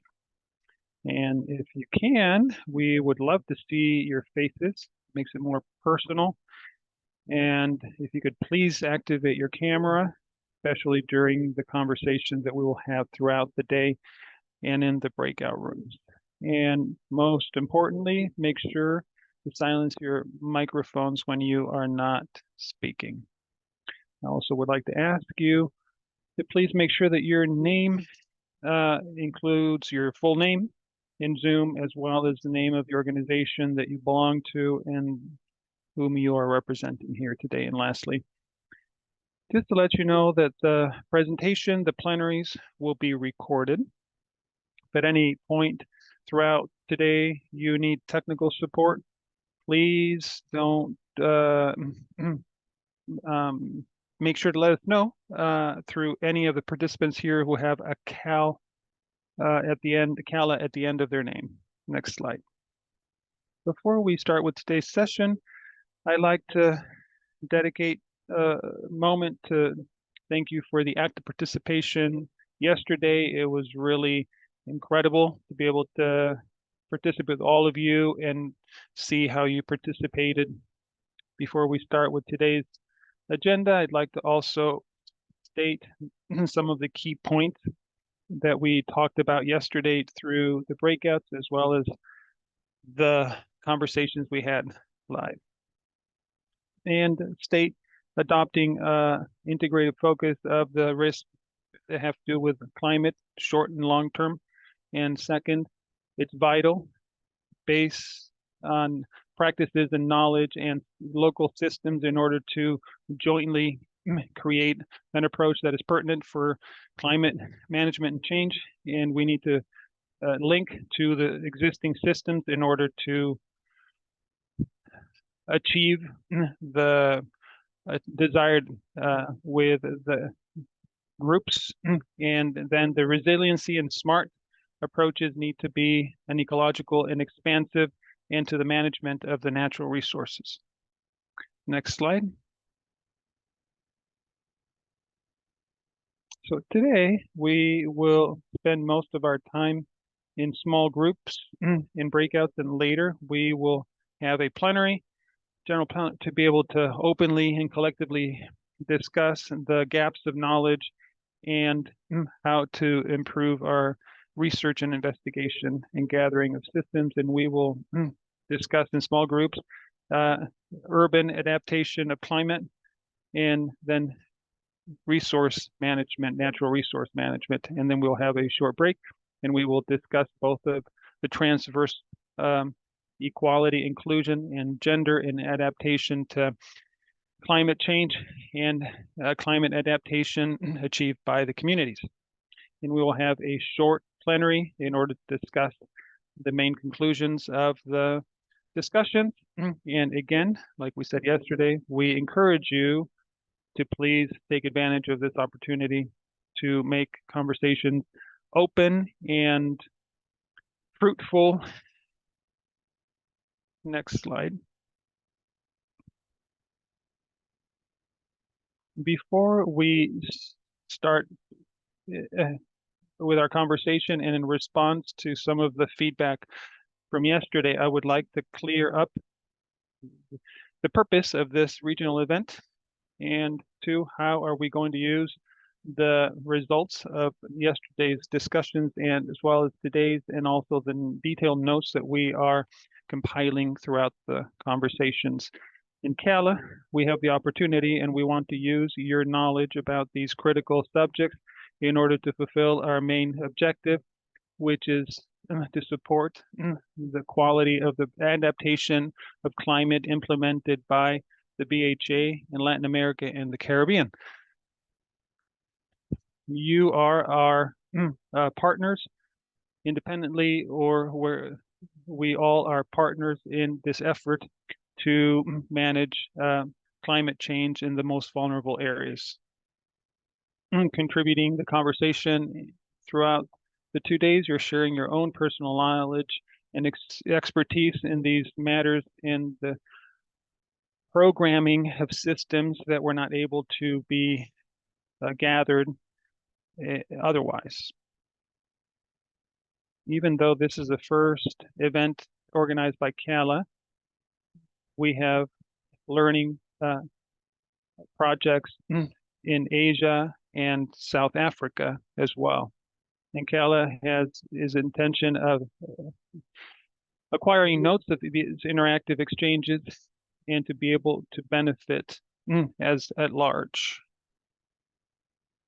Most importantly, we want to use your examples and the challenges that we identified together, as well as your own questions, in order to guide the additional evidence gathering and to contribute to the critical learning. Specifically, the information presented will inform directly to the investigative and the meta-evaluation of climate management, and also define the knowledge gaps that are helping prioritize to define the learning agenda of BHA.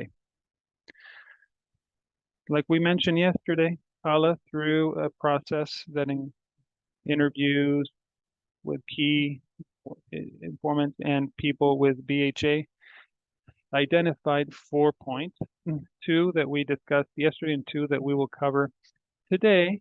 And with your collaboration, we will focus on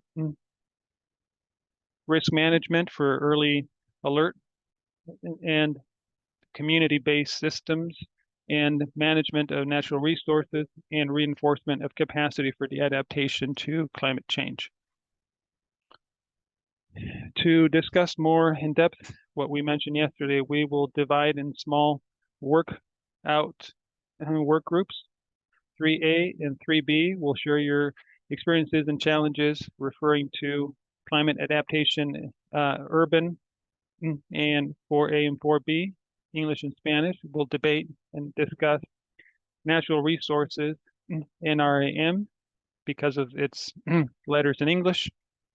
And later we will discuss the 2 transverse subjects, gender equality and inclusion, and adaptations implemented by the community.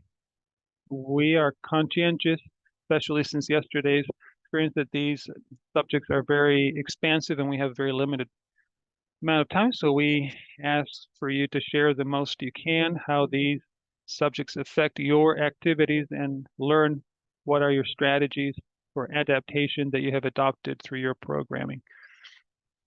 At any given point, you can jot down your comments through the Google Doc that we will share via chat right now.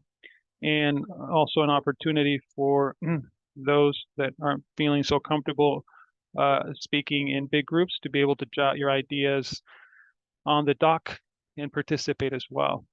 Now, if you could please decide which group you would like to participate in, and we will share how and explain how to choose your group. I will choose the group, the urban climate changes. It would be 3B. And next slide, please.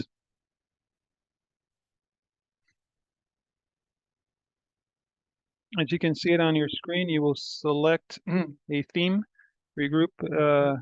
You will have a box to select your choice and select breakout room in your Zoom taskbar and join. And we will be for 1 hour with a group, and then we will take 15 minutes, and then we will transverse subjects in another break, and then plenary to share all of the discussion key points so that other colleagues can also learn from what everyone has discussed.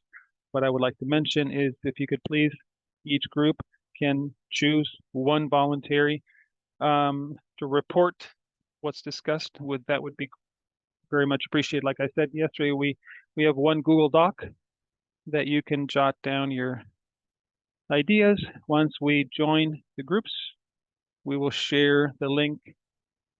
So let's open the groups, please.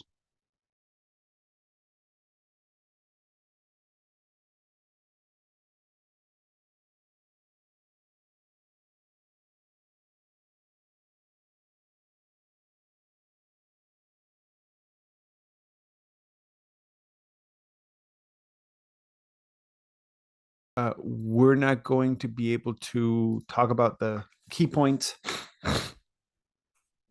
and for the discussion we're going to have after we have the group discussions. First, it's on equity, inclusion, and gender in the climate change adaptation. And the second one is climate adaptations led by community. Once again, as we've just done, we're going to select the topic and what we can contribute and select a meeting room. Next.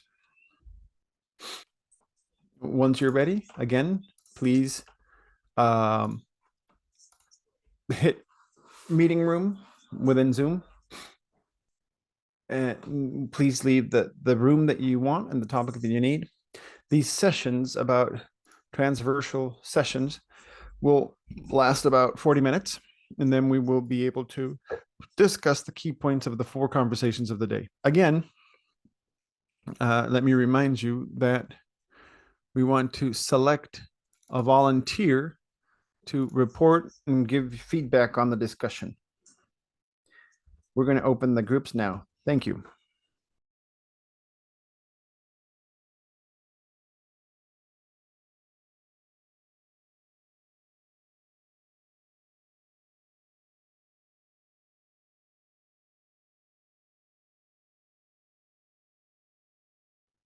Welcome back, everyone.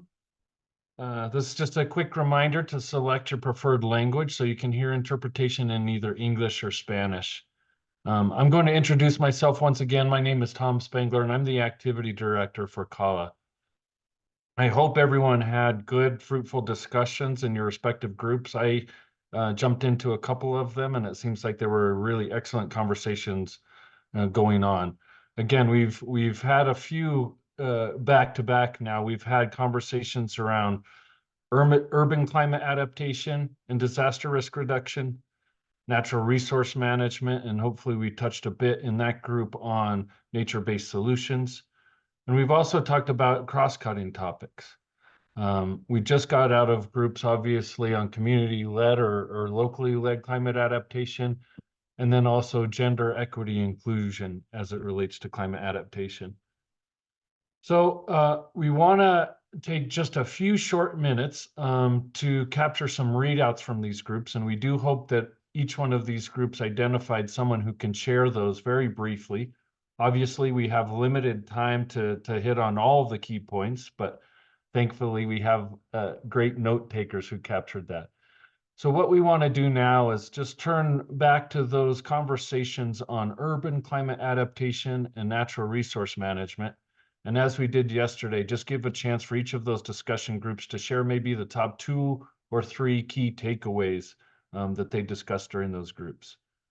So since our group in urban climate adaptation, the English group, we had some very good input and we had some who were more reluctant to share some of that input. So I've been volunteered to share that. I will share bullets from that group in a moment, but I wanted to ask if the Spanish language group on urban climate adaptation could go first and share some of your top 2 or 3 takeaways that you had from that group. Whoever the volunteer is, please chime in.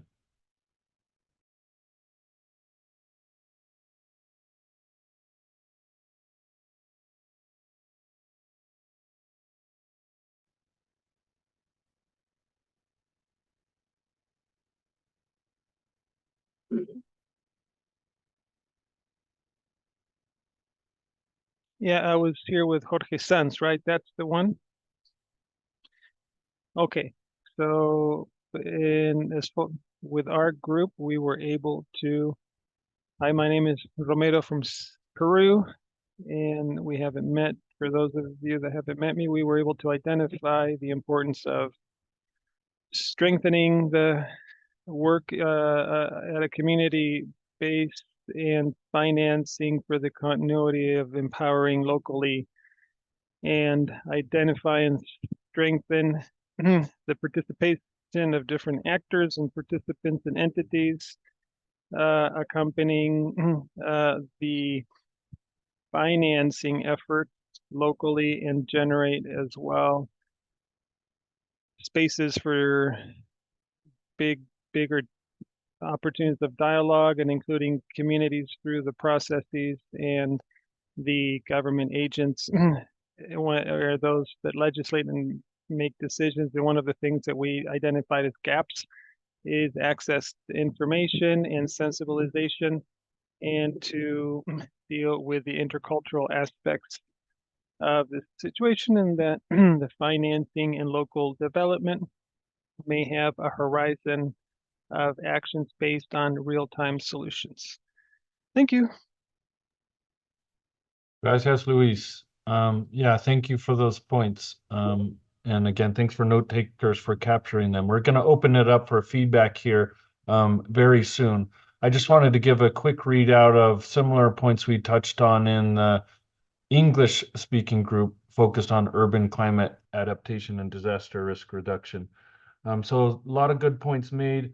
I think one is common, that there's limited access to warning information, early warning information in particular. And so I think there were some innovative, creative responses to that, especially in island nations where they are engaging both community leaders, church leaders to use either communication infrastructure like church bells, or even using conch shells to get out early warning in communities where that early warning infrastructure is lacking. Another really good insight, at least for me, is from, again, island nations in that group, is how we think about distinctions between urban and rural communities. And I think those that were represented there said that we should maybe not look at that as being quite as distinct. There aren't so many diverse or distinct differences in terms of exposure to climate risks, particularly in island nations, between urban and rural communities. The real difference there is kind of how it affects their different livelihood strategies. So very, very good point. We were asking about extreme heat and the extent to which that is a factor in urban areas. Of course it is, and one of the main challenges and one of the main approaches to try to address that is raising awareness and creating education about that. But there are also different approaches to cultivate more vegetation, both shade trees, but also urban drainage areas. One difficulty there, again, in island nations, is limited geographic space to actually implement some of these solutions. We touched on urban and rural migration and wanted to know the extent to which climate risk is actually driving immigration from rural to urban areas. Once again, I think those in our group said it's not always that simple. It's multi-directional. There are multiple factors. Yes, climate is one, but we have climate as a driving factor from rural to urban areas, and sometimes the opposite, from urban to rural areas. So that was really interesting input. I think the last point that I'll make is just that we acknowledge there are a lot of different actors to coordinate with on climate adaptation programming in urban areas. And several speakers pointed out that, yes, they're involved with, say, municipal governments and different organizations, but strategic action on some of the climate adaptation priorities is a little bit difficult because there's so many different actors and interests involved. So that was also a very good insight. I will stop there. If we could turn to, I believe it's the Natural Resource Management Group, and I'll start first. If there's a spokesperson who give a readout of the English group focused on natural resource management and nature-based solutions, please go ahead. Hey everyone, my name is Julius Bright Ross. I was voluntold from our group to be part of this readout. But we had a really productive and interesting conversation on nature-based solutions and natural resource management more generally, because it's inclusive of some things that wouldn't be termed as nature-based solutions. But nature-based solutions and natural resource management for climate adaptation exist at this interesting juncture of two main threats from climate crises, specifically water scarcity and water overabundance, which we're starting to see paired more and more frequently. Nature-based solutions allow communities to build adaptation, but at both the building food security side of disaster mitigation and at the reducing the risk of erosion, landslides, and flooding side. And so we had an interesting discussion about how nature-based solutions are starting to become this envelope term that link those two previously distinct sides of programming, especially in Central America. We had a good conversation about the need to review the metrics for assessing the success of investment in nature-based solutions. So moving beyond simply using vegetation as a proxy for success. There are difficulties in measuring the impact of nature-based solutions, and we talked a little bit about that. And so that remains an open question as to how best to do that kind of measurement in a logistically feasible way. We talked about the importance of centering community priorities when doing nature-based solutions and natural resource management work. This is important for both better outcomes and the sustainability of assets and restoration progress. We talked about how integrating best practices and historical knowledge of communities into program design and implementation is important for quality. And then a big outstanding question is, how do we make sure that community and historical knowledge is being incorporated and integrated into adaptive management of the programming that we're doing? Finally, we talked about the need to balance near-term quick wins with longer-term benefits and landscape-wide impacts. This is a big component of something we discussed, which is that we have an issue with the tragedy of the commons around natural resources. Not just leading up to programming, but also in the wake of it, because when we create communal assets, unless there are direct individual links to benefits or communities have a strong culture around the maintenance of those assets, then natural resources can fall by the wayside after programming ends. Investing in governance for this is really important.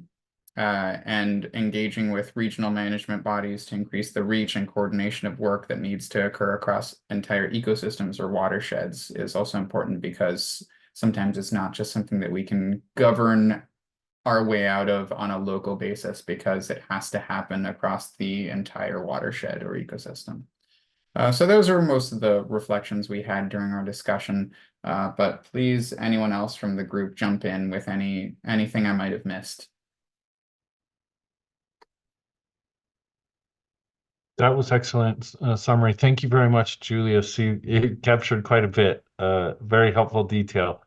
Can I move now to the Spanish language group that focused on the same topic? And again, we're asking for feedback from the Spanish group on natural resource management and nature-based solutions.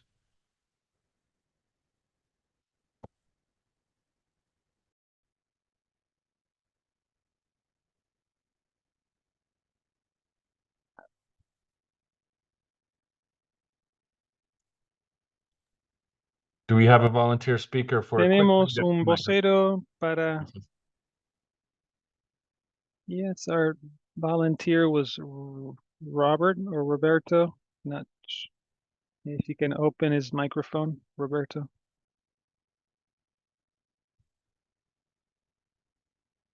Perhaps somebody else in the group don't want to do it.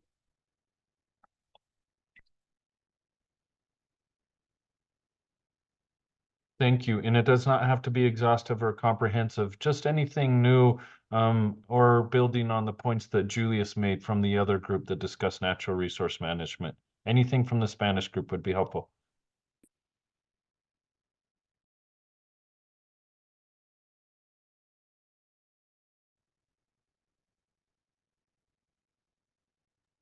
I'm not sure if our volunteers are able to come off mute, but yeah, just reacting quickly to the feedback from the other group. Our conversation was very similar and very focused actually on water, lack of water, both in urban areas and rural areas. And we talked a lot about the importance of working with the community. We've actually had really interesting examples from Peru, but also Guatemala. But yeah, nothing in particular to add. I think that Julius covered most of the themes that we also talked about, but with a special focus on the water scarcity. Okay, great. Thank you very much, Suzanne. And I sense that maybe the energy is waning a little bit. That's understandable. We know we've kept you online for a long time. Let me just say, we are almost there. We're heading towards the finish line. And again, all of the feedback that we get, either written or verbal feedback, is just really, really helpful. We want to, before we get into discussing some of the cross-cutting issues, we want to repeat an exercise that we did yesterday that is hopefully a little bit more interactive. So again, as Jorge explained this morning, all of our questions about what your questions are in these areas, we hope are ultimately going to be useful for improving programming, not just that climate adaptation programming funded by BHA, but other partners in the region as well. In order to do that, we really need to hear from you. What are some of the barriers, or what are some of the gaps in understanding that are in the way, that are barriers to improve climate adaptation programming? So we do hope to share what you can say are some of these learning priorities in a way that we can actually act on them. We will be following up with a meta evaluation where we take your questions and try to look intently for more evidence on each of these questions. Also, we want to hear collectively what the priorities are for our climate adaptation learning agenda, because that's something we all could use, including BHA, in guiding, informing future research, which we know is going to be part of our programming in this way. So any kind of input, questions you have, barriers you've run across is super, super important. So we want to stop here again before we have a readout of the cross-cutting issues, to take another look and give you some minutes to think about, in these areas of urban climate change adaptation and disaster risk reduction, and with regard to natural resource management and nature-based solutions as part of climate adaptation strategies, what are our highest priority knowledge gaps, or gaps in evidence or learning, that stand in the way of more effective programming? What if we knew more about it, if we had more quantitative or qualitative evidence to apply, would really help us in our day-to-day work? So starting first with urban adaptation and risk reduction programming, please enter your thoughts as you can. Scan that QR code and enter your thoughts on the AHA slide. And they don't have to be full or complete thoughts, just initial reaction on priority evidence gaps in this area would be really, really helpful. We'll give you a moment to think on that and enter into the AHA slides.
Okay, I think everyone can view these slides and read some of these knowledge gaps that are coming in.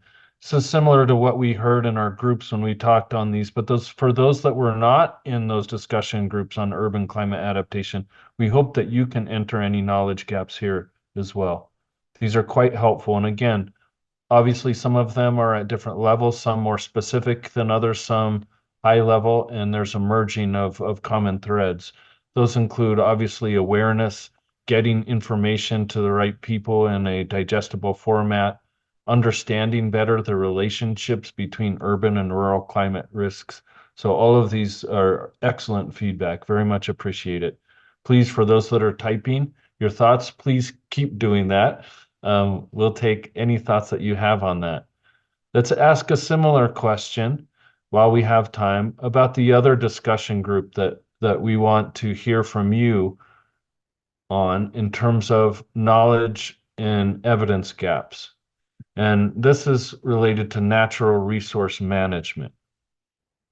So under natural resource management, we understand this is directly linked to climate resilient agriculture. And we ask specifically under natural resource management to think about the role of nature-based solutions.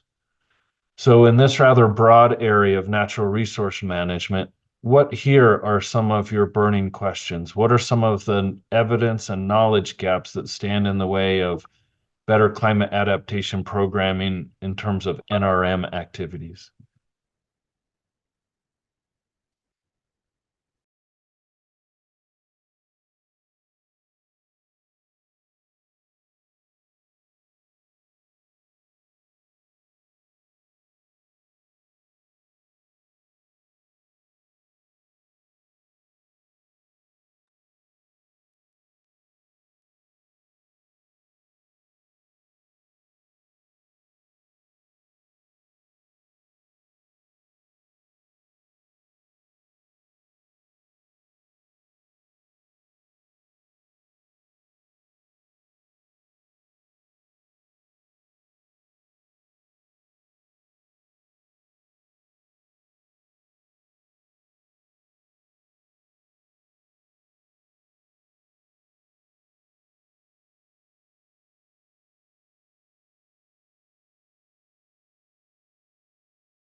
Okay, we'll give this one just another minute. I see some folks are typing on this, and again, we understand we're rushed for time, and we don't want to short circuit anyone's thoughts. If you have them, please continue to enter them either here or in the Google Doc that we keep pointing you to. We've got a place to enter any thoughts, questions, issues in that Google Doc if we run out of time here. But again, very, very helpful to see your feedback. These are things that we heard in the readouts were important in terms of involving local communities, really incorporating traditional knowledge. So thank you for all of that. We're going to come back to some of these strategic or priority knowledge gaps here very soon. Before we do, we wanted to now give a chance for those cross-cutting groups to give a quick readout of some of the points they identified. And again, for cross-cutting, we had both English and Spanish groups for gender equity and inclusion, and we had Spanish and English groups for community-led adaptation. So I'd like to give a chance for each of those to give quick readouts on some of the key points that came up in their group. Maybe I'll turn to the English group on gender equity and inclusion. So Julie and Hope, if someone from your group could share out some of the issues you discussed, that would be great. Hi, Tom. We didn't have a volunteer, so I offered to report out on behalf of our group. I hope that's okay. But we had a really great discussion. We heard about some of the challenges that folks are facing related to equity, inclusion, and gender and climate adaptation, particularly around disaster recovery. We heard one example of male farmers recovering from disaster much quicker because of various different factors, and then they were ahead in their recovery and future climate adaptation. While women farmers were not given appropriate or maybe tailored support to enable their recovery from disaster and future climate adaptation. We also heard the very valid point of the struggle of how to do good inclusion work when we don't see a very inclusive, gender diverse, experience diverse makeup on our own programmatic teams, and the struggles that that can involve as well.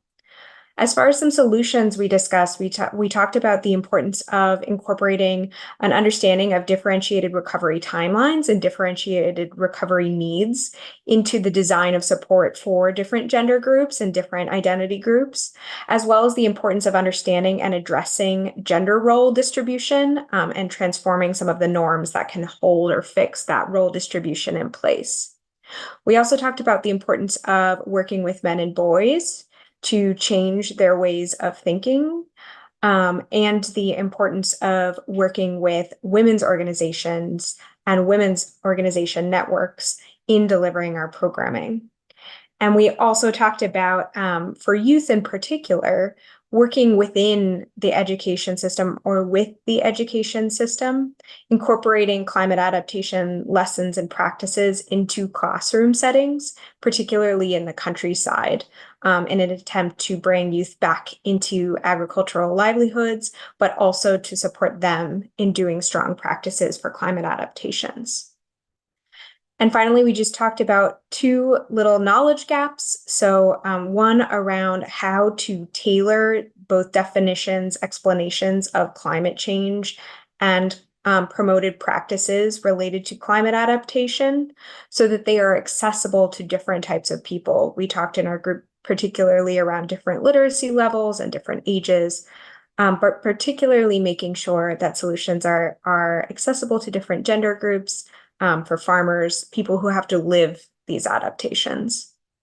And finally, we know that there are adaptations that have been made historically. And so just identifying those and communicating those out was another knowledge gap that we spoke around, particularly leaning on why climate adaptation is important, as well as some practical ideas that folks can implement. So that's reported out for my group. Thank you so much, Tom. That's excellent. Thank you for capturing and sharing all that detail. You had a good conversation. Let's turn to the Spanish group on the same topic. Is there a volunteer can share out and build on maybe some of the points that Hope just shared? Unfortunately, we weren't able to find a volunteer, and we didn't find them in chat. So I think it's my turn. Can give a brief highlights on the conversation that touched a variety of different subjects and different gender types and indigenous communities and people with disabilities. Thematically, it's representative.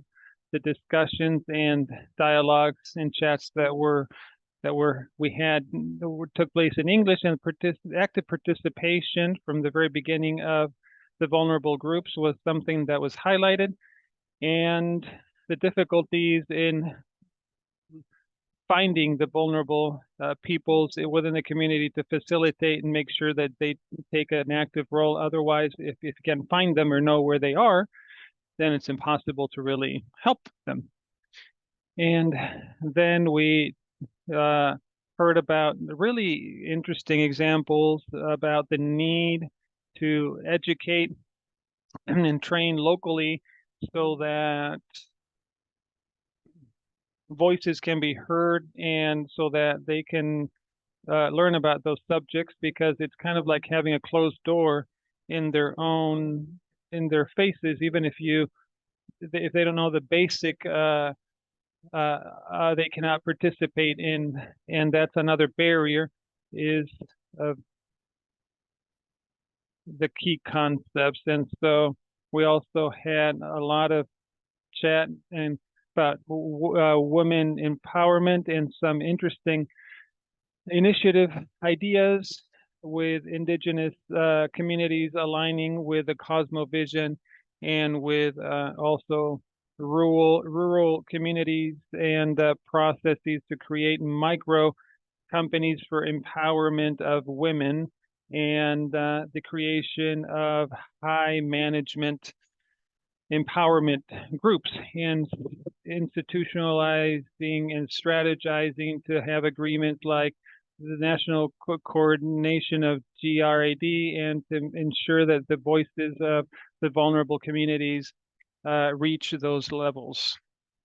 And lastly, we were talking about the different scenarios of climate change based on gender in Colombia, and the load and the women history, and how important it is to keep that in mind and create an action plan based on experiences, based on needs and real life needs. And so I think that's where we're at. Thank you for the opportunity.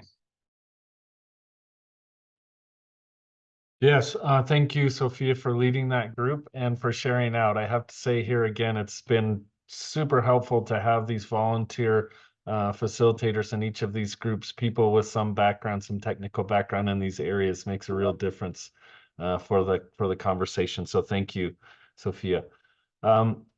Let us turn now to the other cross-cutting topic, which is community-led climate adaptation. And I'll ask the Spanish language group to share out first.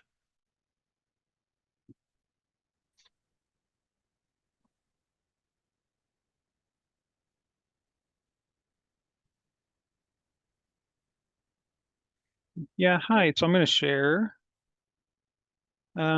So we were talking about the learning that's generated with this process, with all the participants. They're implementing this local participation, where I will list some of the highlights. And so the importance of that participation in the whole process, like we had mentioned earlier, from the design and the implementation, the monitoring, because we agreed that that is the main way to be able to manage the resource territorially and promote that integral view of local leadership, and analyzing some of the elements that go along with this participation, especially with the timing and the resource and the tools that are necessary to provide the community leaders in order for them to be the ones that implement it locally and carry it out. So it was really interesting because there was expertise from different contexts, and the participants in the groups with whom we are working, and the differentiation between one and another group, considering especially subject matter that has to do with culture, background, climate in general. And so the exchange was very interesting.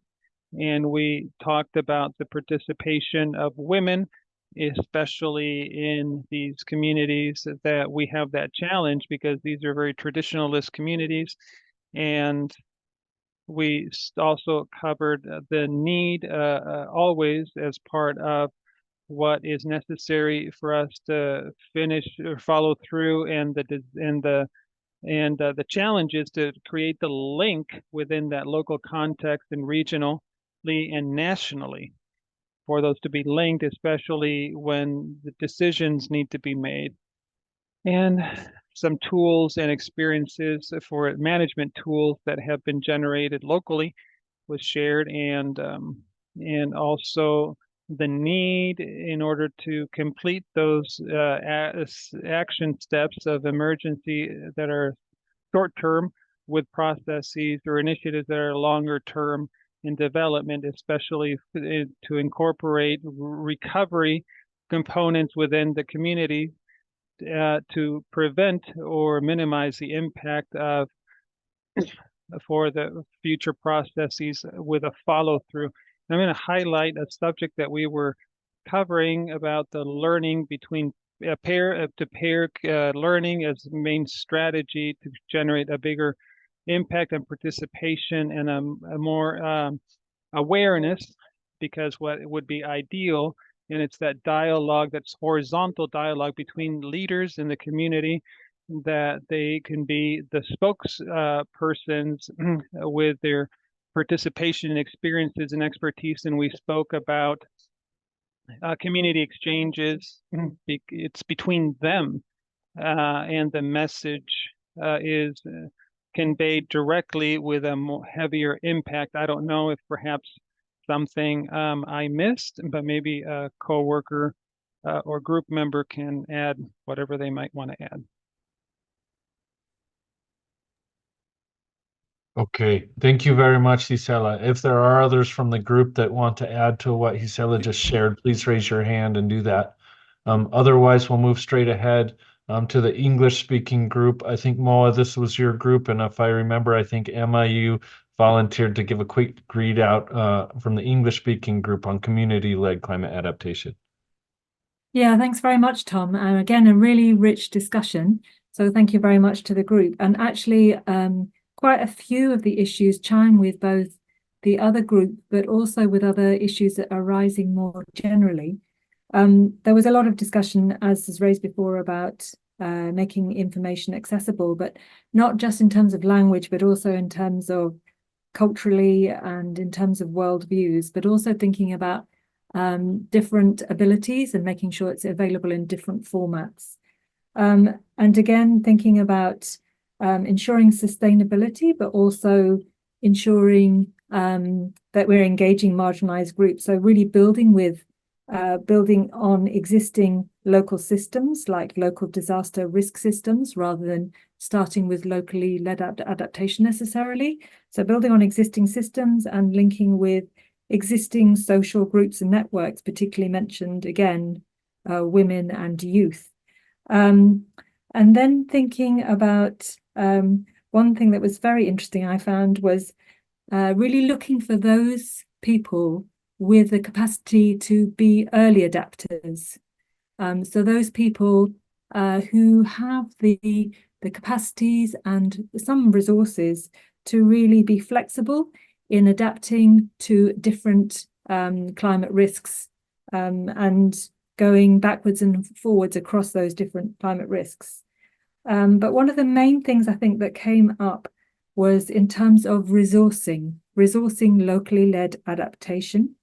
I think it's mentioned before in terms of the importance of really investing in early planning and getting the community involved in that early planning.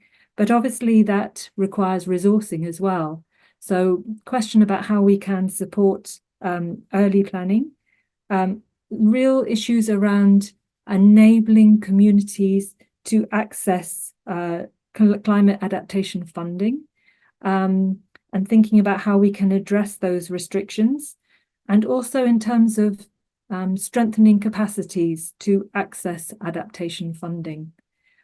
So I think those are the key things to kind of build on the rich discussion already. But please, members of my group, if you have others to add. Thanks so much, Tom. No, thank you, Emma, for that excellent summary. I know that you've got specific interest and insight into all of that, as do others in the group. So thank you very much. And thanks, Moa, again, for leading that. So we understand energy may be waning a little bit. We want to give you yet another break, but not before asking you to please come back for what will be our final session, and maybe one of the most important sessions, just to culminate all that you've shared with us and end it on a really productive and high note. So we're going to take a few minutes for a break now. It is intentionally very short so that we can finish up and let you move on to other parts of your work. So please come back at the top of the hour. This is going to be just slightly more than a 5-minute break. Go get a snack, get some fresh air, and we'll see you here in a few minutes. Bye. We know that we've asked a lot of you in these last few hours in virtual discussions The next piece is going to be our last one. It's a new approach to this kind of conversation, so bear with us. We hope it works because it's a very important topic. And again, we've been hitting on or asking you about knowledge and evidence gaps in each of these sessions. And just to remind you all why this is important for us, and we hope ultimately it's going to be useful for you. You know, early on yesterday, I4DI, both Lauren and Guido shared some of what they've learned through a pretty extensive desk review of documentation on climate adaptation programming. That gave us a lot of good insights from documentation on what are the common interventions, what are the challenges organizations are facing in implementing these activities. What are some of the lessons they've learned, knowing that they've been doing this for a number of years now? What can they share from those experiences? So we have that desk review. Jorge also mentioned that we have a meta evaluation coming up where we're really going to dig deep and try to find both qualitative and quantitative information, evidence for some of these questions that you've raised to help provide some insight into them. In order to make sure that all of our efforts culminate in a really practical and focused and useful climate adaptation programming learning agenda. When I say useful, useful for you all to help you get some of the information and insights that would best inform your programming. We really, really need your firsthand input and direct insight into what are the areas of information that we don't have enough understanding on, where if there were to be further research, either carried out in your own organizations or by others, what should it focus on to be most helpful? So we're going to revisit some of these knowledge and evidence gaps. You can see them on the screen that you've mentioned over the past couple days. I'm not going to read them, and you know, because you've been in conversations, this is only a partial list. These are some that we've been able to capture and crystallize, and we're going to keep working on some of the others. What we'd like to do is engage your help in prioritizing some of these knowledge and research gaps. So again, once again, if you'll follow the QR code, it will take you to a space again where you can suggest your priorities, help us rank of those knowledge gaps that we've captured here. What rises to the top? What's most important for you all? And again, let me say, this is not a final or select list. This is not for us to determine what are the priority knowledge gaps. Those that you've mentioned that you don't see on the screen aren't going to be discarded. We've noted all of those as well, and we'll go back and review those. But these are some, these 10 that are listed here have been noted at various points yesterday and today, and in different discussion groups on different topics, both English and Spanish. So we'd like you to take a look at these and use your AHA slides to select from your perspective, what are the top 3 knowledge or evidence gaps that you that are greatest interest or relevance to your work? Now, to make sure that we can do this in both languages, we've numbered each of those knowledge or information gaps. So again, please use your phone or computer to open the AHA slides and vote for the 3 knowledge or evidence gaps that you'd like to further discuss and prioritize with the group today. We'll give you a minute to do that.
Okay, it's been a minute.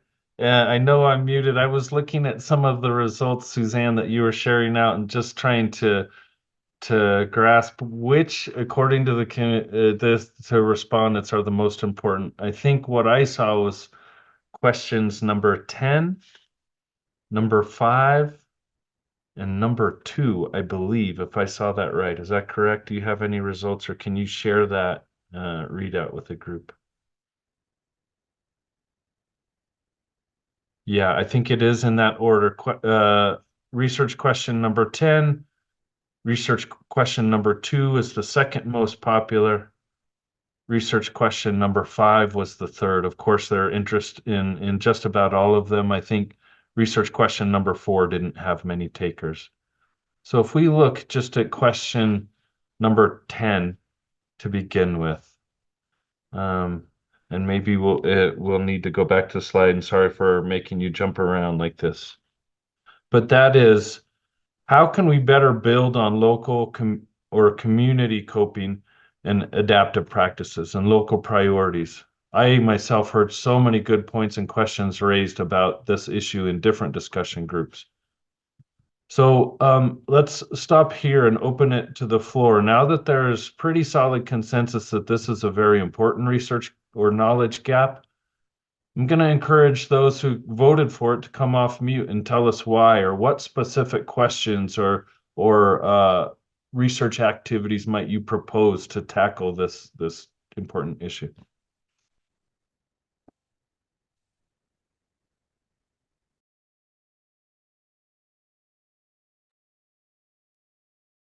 More specifically, what do we need to know about more effectively building on community coping and adaptation practices? What do we not know about how to do that effectively that we need to?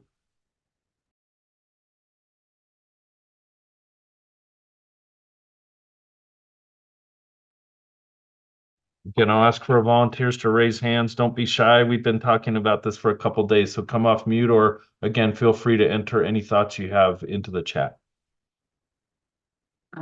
Would you prefer me to speak in English or Spanish? Whichever Preferible you español prefer. o inglés. Yeah, we have interpretation, whatever you're most comfortable in. Please go ahead. Vale. En términos de esta All right. pregunta, In terms of this creo que question, es importante I think that it's important. establecer Tom, como perdón, en ¿me un puedes repetir estudio. por favor la pregunta?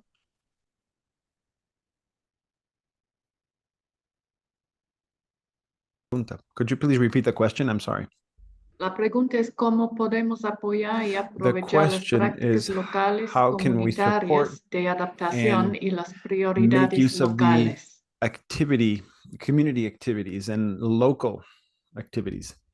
Y mi respuesta de las conversaciones que And he my escuchado reply hoy on the es conversations that I que have heard si bien es cierto, so far is that se although necesita it might be iniciar true that cada you need to proyecto start con each of the un projects mapeo de with las mapping, necesidades locales, de los with the actores local locales, de los needs, grupos vulnerables locales para poder with the integrar vulnerable a todos. groups that are También local.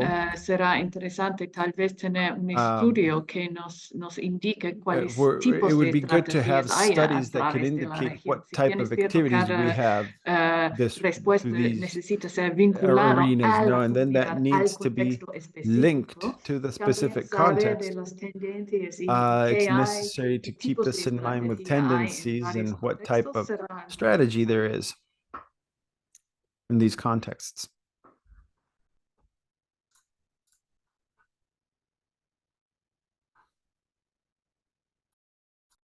Okay, thank you very much. I don't want to put you on the spot. I think that input was really helpful.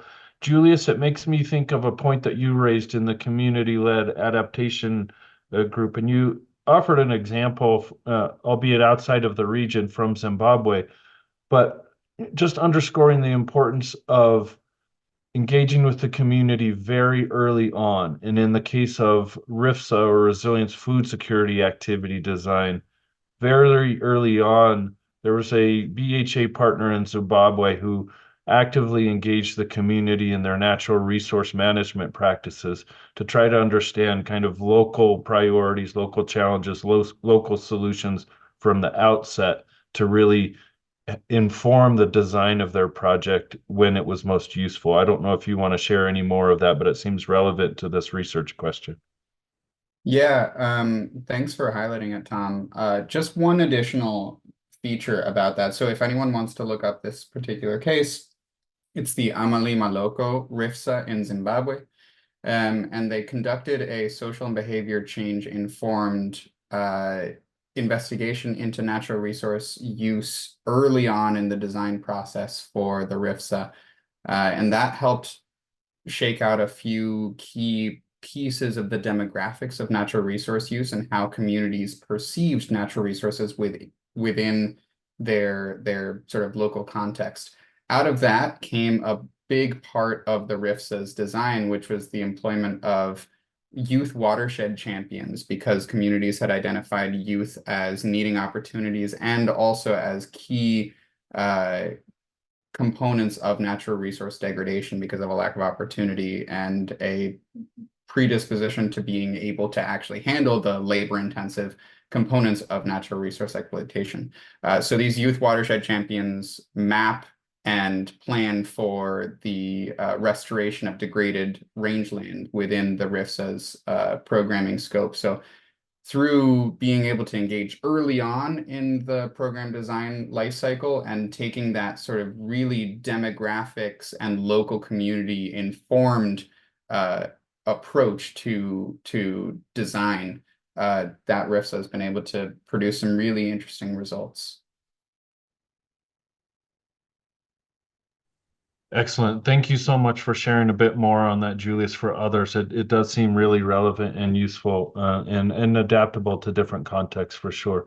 Does anyone have questions for Julius or to build on his points?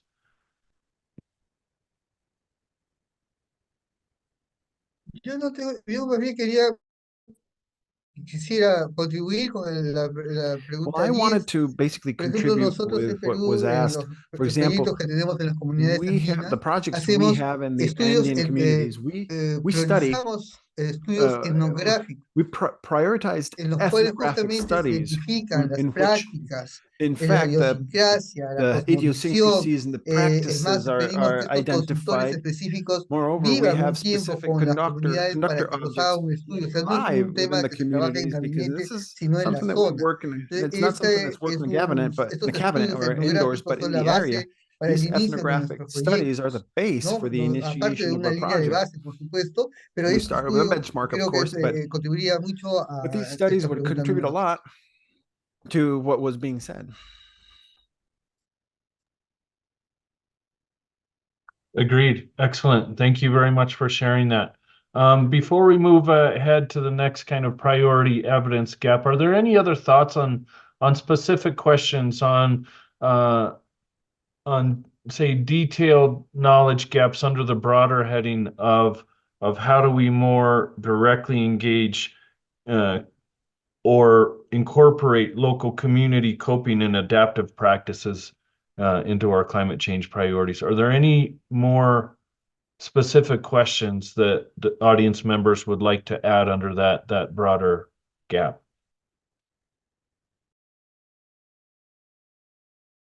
Tom, can I highlight something that was that also came out of from the last adaptation group, which is adjacent but not so, to think about also the governance structures, the local governance structures that exist. So in addition to kind of the practices and priorities, also think about how what local governance structures exist and how we can support those to make the intervention sustainable, because I think that it's easy to come in and kind of think that that maybe in the same way that we sometimes suppose that knowledge is missing or that practices are missing, we also sometimes can expect or think that structures are missing, whereas there often are different types of governance systems and structures that actually are relating to land, to natural resources, to preparedness, to response in different ways. So I think that that is another area that we need to understand better when we engage with communities. Understood, and thank you. And I know that that sentiment is shared. Emma, you've raised that point, as have others, that in certain environments there are not a lack of actors, but or established systems, but just that we could and should do a better job of linking some of those systems that are there. So yes, climate adaptation governance, obviously a critically important element here. Thanks for that addition. Okay, we will continue to encourage you to offer thoughts either in the Google Doc or in the chat about some of these finer points of evidence synthesis or gathering or evidence generation that should be higher priorities for us. Let me turn now away from that first prioritized research gap, which was number 10, to the next highest one, which I believe was number 2. How do we incorporate indigenous knowledge into climate information? This also a very common issue that was raised in multiple discussion groups, not just the climate information one. So let me ask again, are there some kind of finer points or specific research questions that you all as audience members can offer under this larger knowledge gap?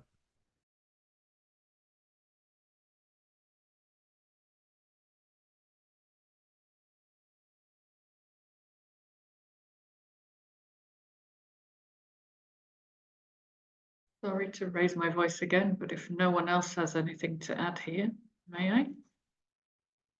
Of course, and no apologies needed. All input is good, useful input. Thanks. I think in terms of the traditional indigenous or ecological knowledge, there's two strands of research that would be really interesting to follow up on. The first would be sort of biomarkers and what knowledge they have that can help inform when different phenomena, meteorological phenomena and so forth are due to arrive, because there's some fascinating insights there in terms of alerting us and helping us understand more in that sense. And then there's their adaptive capacity as well in terms of how they have responded to similar phenomena over the generations and how that can be integrated into future adaptations. So both from the warning perspective and from the adaptive. That's interesting and helpful. Thank you very much, Sophia. Others?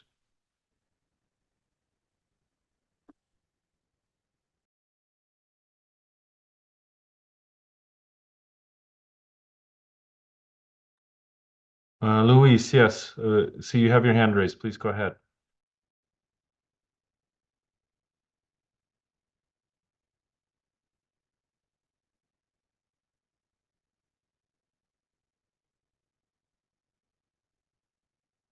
Sí, Luis, se puede. Sí, por favor.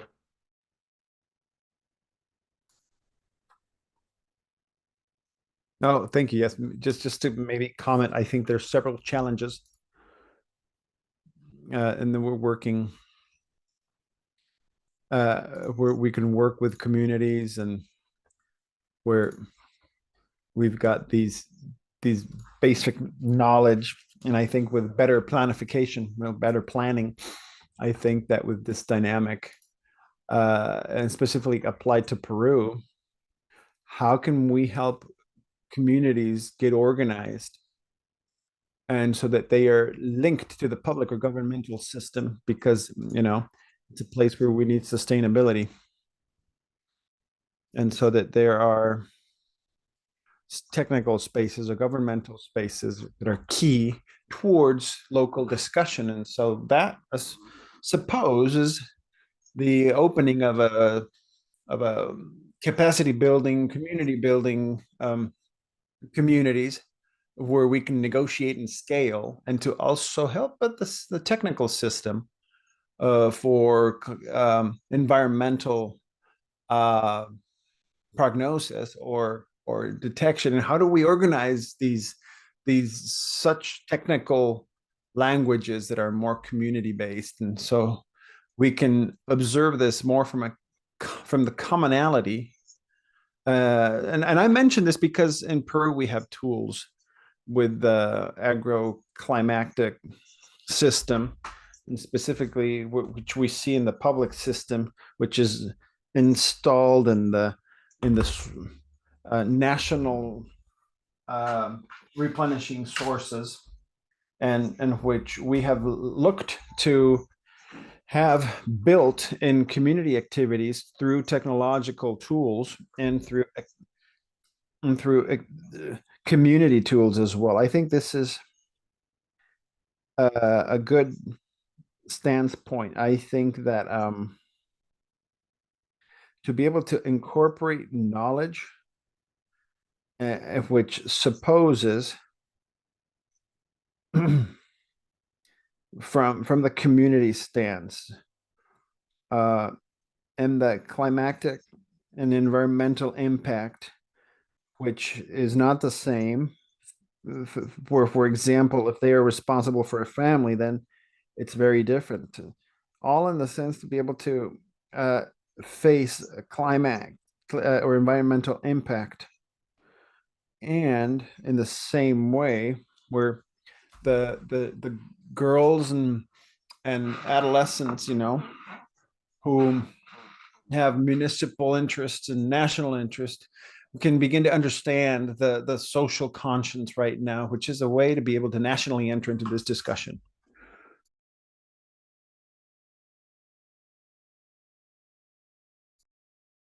Muchas gracias, Luis. Yeah, thank you very much. That's also very helpful. So before we move ahead, and appreciate everyone's input here, are there any thoughts about how we might pursue kind of knowledge generation around this question number 5?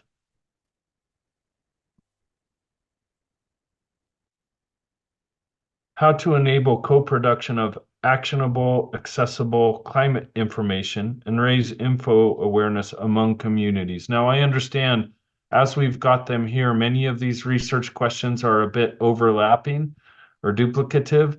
That's quite all right. I think it's the nature of a lot of them being interrelated and us trying to give you some different choices to pursue in real time. So just speaking to question number 5, any additional thoughts on how we can most enable, empower, promote community co-creation of climate information?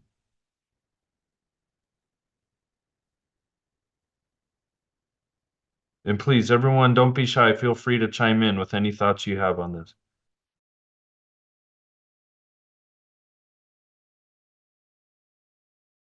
Gilberto, yes, please go ahead.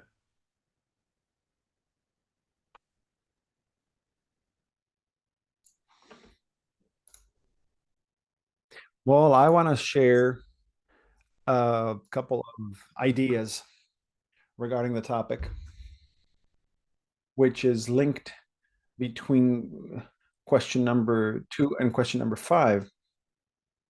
The farming communities, especially in the high Andean places in Peru, which have their own culture. And cultural elements that are their own, and that develop their activities in the cultural environment that they live in, have been born and continue in their existence. They have a comprehension about the climate, the land, the water. They have a cosmovision, an Andean cosmovision that we can see, and that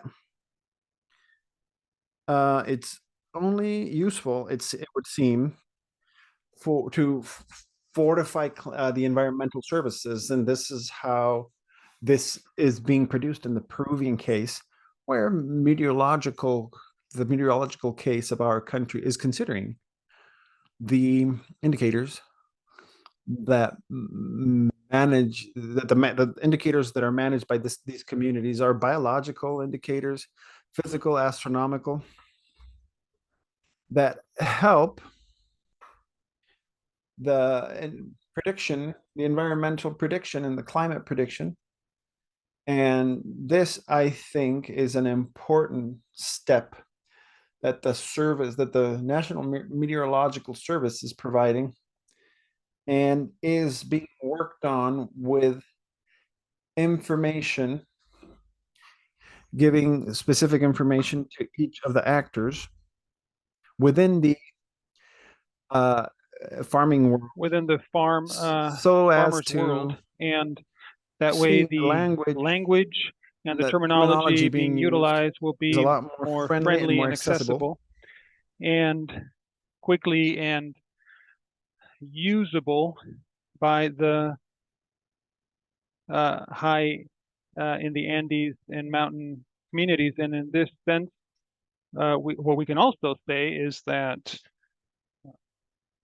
it's more or less easy to develop the conscience between the communities regarding climate, because they work with the climate every single day of the year.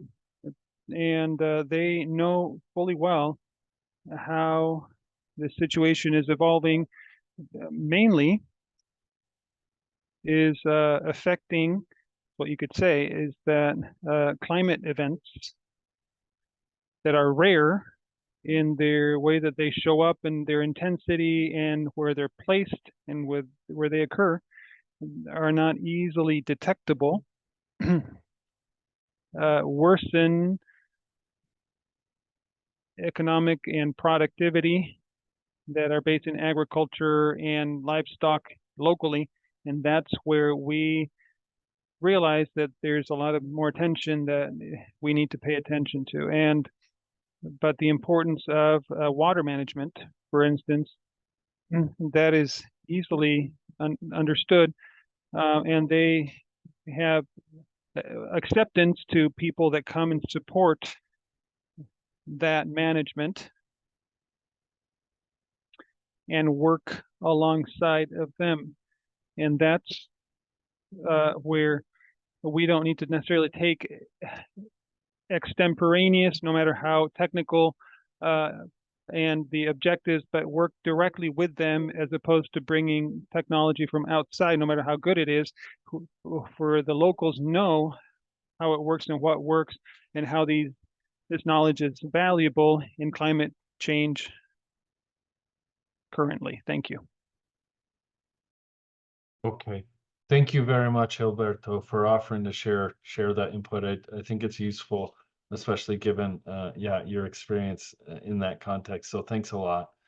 I know energy is waning a little bit amongst the group, but again, I just wanted to reiterate that this is our very quick capturing, our quick readout of some of the things that you've told us over the last few hours, including yesterday in the virtual sessions. I wanted just to throw it out once again to other important learning gaps or needs that you all feel may not be represented here. When I look at these 10 that we've grabbed and you've helped prioritize, one thing strikes me, and that is, again, as a non-expert in climate adaptation, is that a lot of these issues that have raised to the top strike me, for lack of a better term, as kind of soft skills or soft areas. It's the how of implementation rather than the what. And by that, I mean, I may have expected there to be a lot more questions around technical approaches to climate adaptation. It seems instead there are more questions related to sharing of information, raising awareness, coordination amongst different stakeholders. So I think that in itself is super interesting for us to hear from you all. Before we jump off of this very last activity, let me throw it open again though. We have made our own selection of these 10 high priority knowledge gaps. Before we close this chapter of the event, Are there any up there that should be up there that are not? Are there any other questions, including more technical questions? Say, for instance, I don't see questions there, which is quite all right. Maybe it's not important. I don't see questions related to, say, climate smart agriculture so much. There is one related to NRM and nature-based solutions, and that's quite all right also. But I just wanted to throw the door open. In addition to some of these coordination, information sharing, knowledge gaps, are there more technically oriented, or maybe I should say sectorally oriented knowledge gaps that we should know about?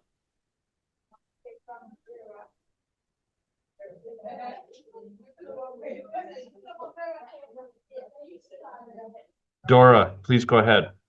I think you just mentioned climate smart agriculture, and that is going to be key. It should be up there because lives and livelihoods depend on this. And it came out in our small group discussions that the whole issue of climate smart agriculture.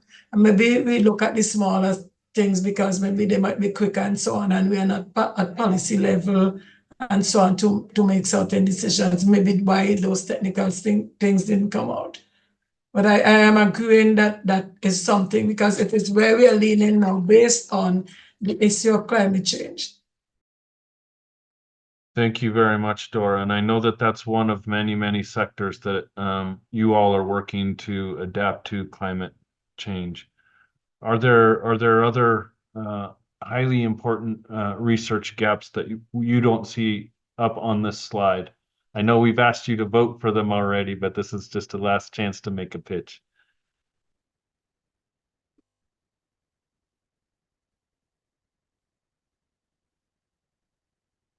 And maybe I should correct myself. It's not a last chance to make a pitch. Last time with the group as a whole, but if you think of things, yes, after this, you can certainly enter them into the Google Doc. Juan Pablo, yes, please go ahead. Thank you. Something that I miss here is related to, sorry, my dog, is related to the new approach, or not new, it has had at least 3 years, is regarding the we call S2S. This is a kind of forecast that goes intermediate between climate and weather. It is something that we have been working in the last 3 years. It has been very interesting when you need to anticipate some kind of short-term impact that are related to climate change, but are more appropriate to identify those kind of extreme weather situations with time enough to anticipate measures like heat waves or other kind of events that are very relevant, particularly in urban environments. So seasonal to subseasonal kind of forecast is something that should be incorporated, and it can have also this kind of community involvement from the early beginning in order to be more successful in the way to design, implement, and evaluate is going to be much more interesting. Thank you, Juan Pablo. That's very helpful. I think especially coming from your perspective, we've heard, in a number of groups that climate change isn't new, but kind of trying to engage new communities, new actors, and addressing it is somewhat recent in terms of, say, development programming. So not only is this a little bit of a new endeavor, but certainly there's so much new information out there that can be brought to bear on this. So taking a closer look on how different sources of information can be complementary and put in the hands of people that are best placed to use it, I think is obviously a super critical question. Thanks for your input on that. Are there others that are not listed here? Anyone else would like to chime in? Finally, is this group on important knowledge gaps?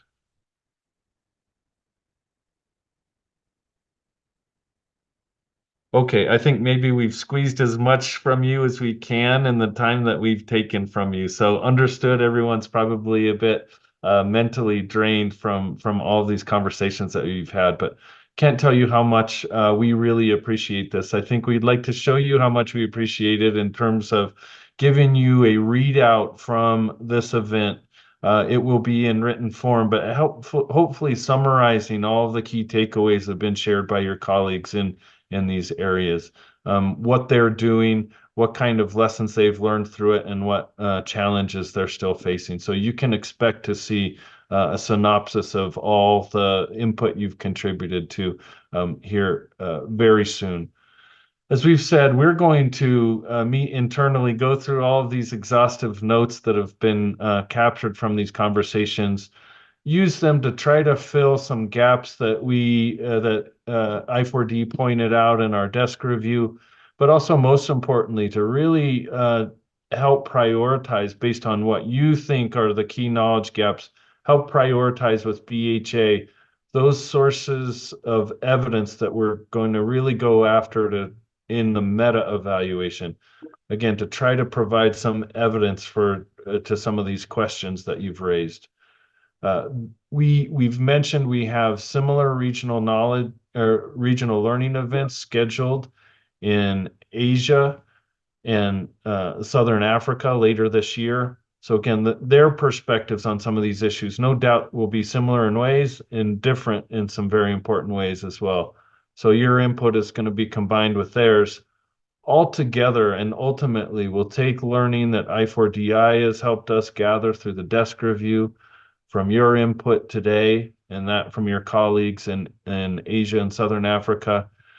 We'll get as much evidence from performance and impact evaluations on climate adaptation programming that we can to answer these issues.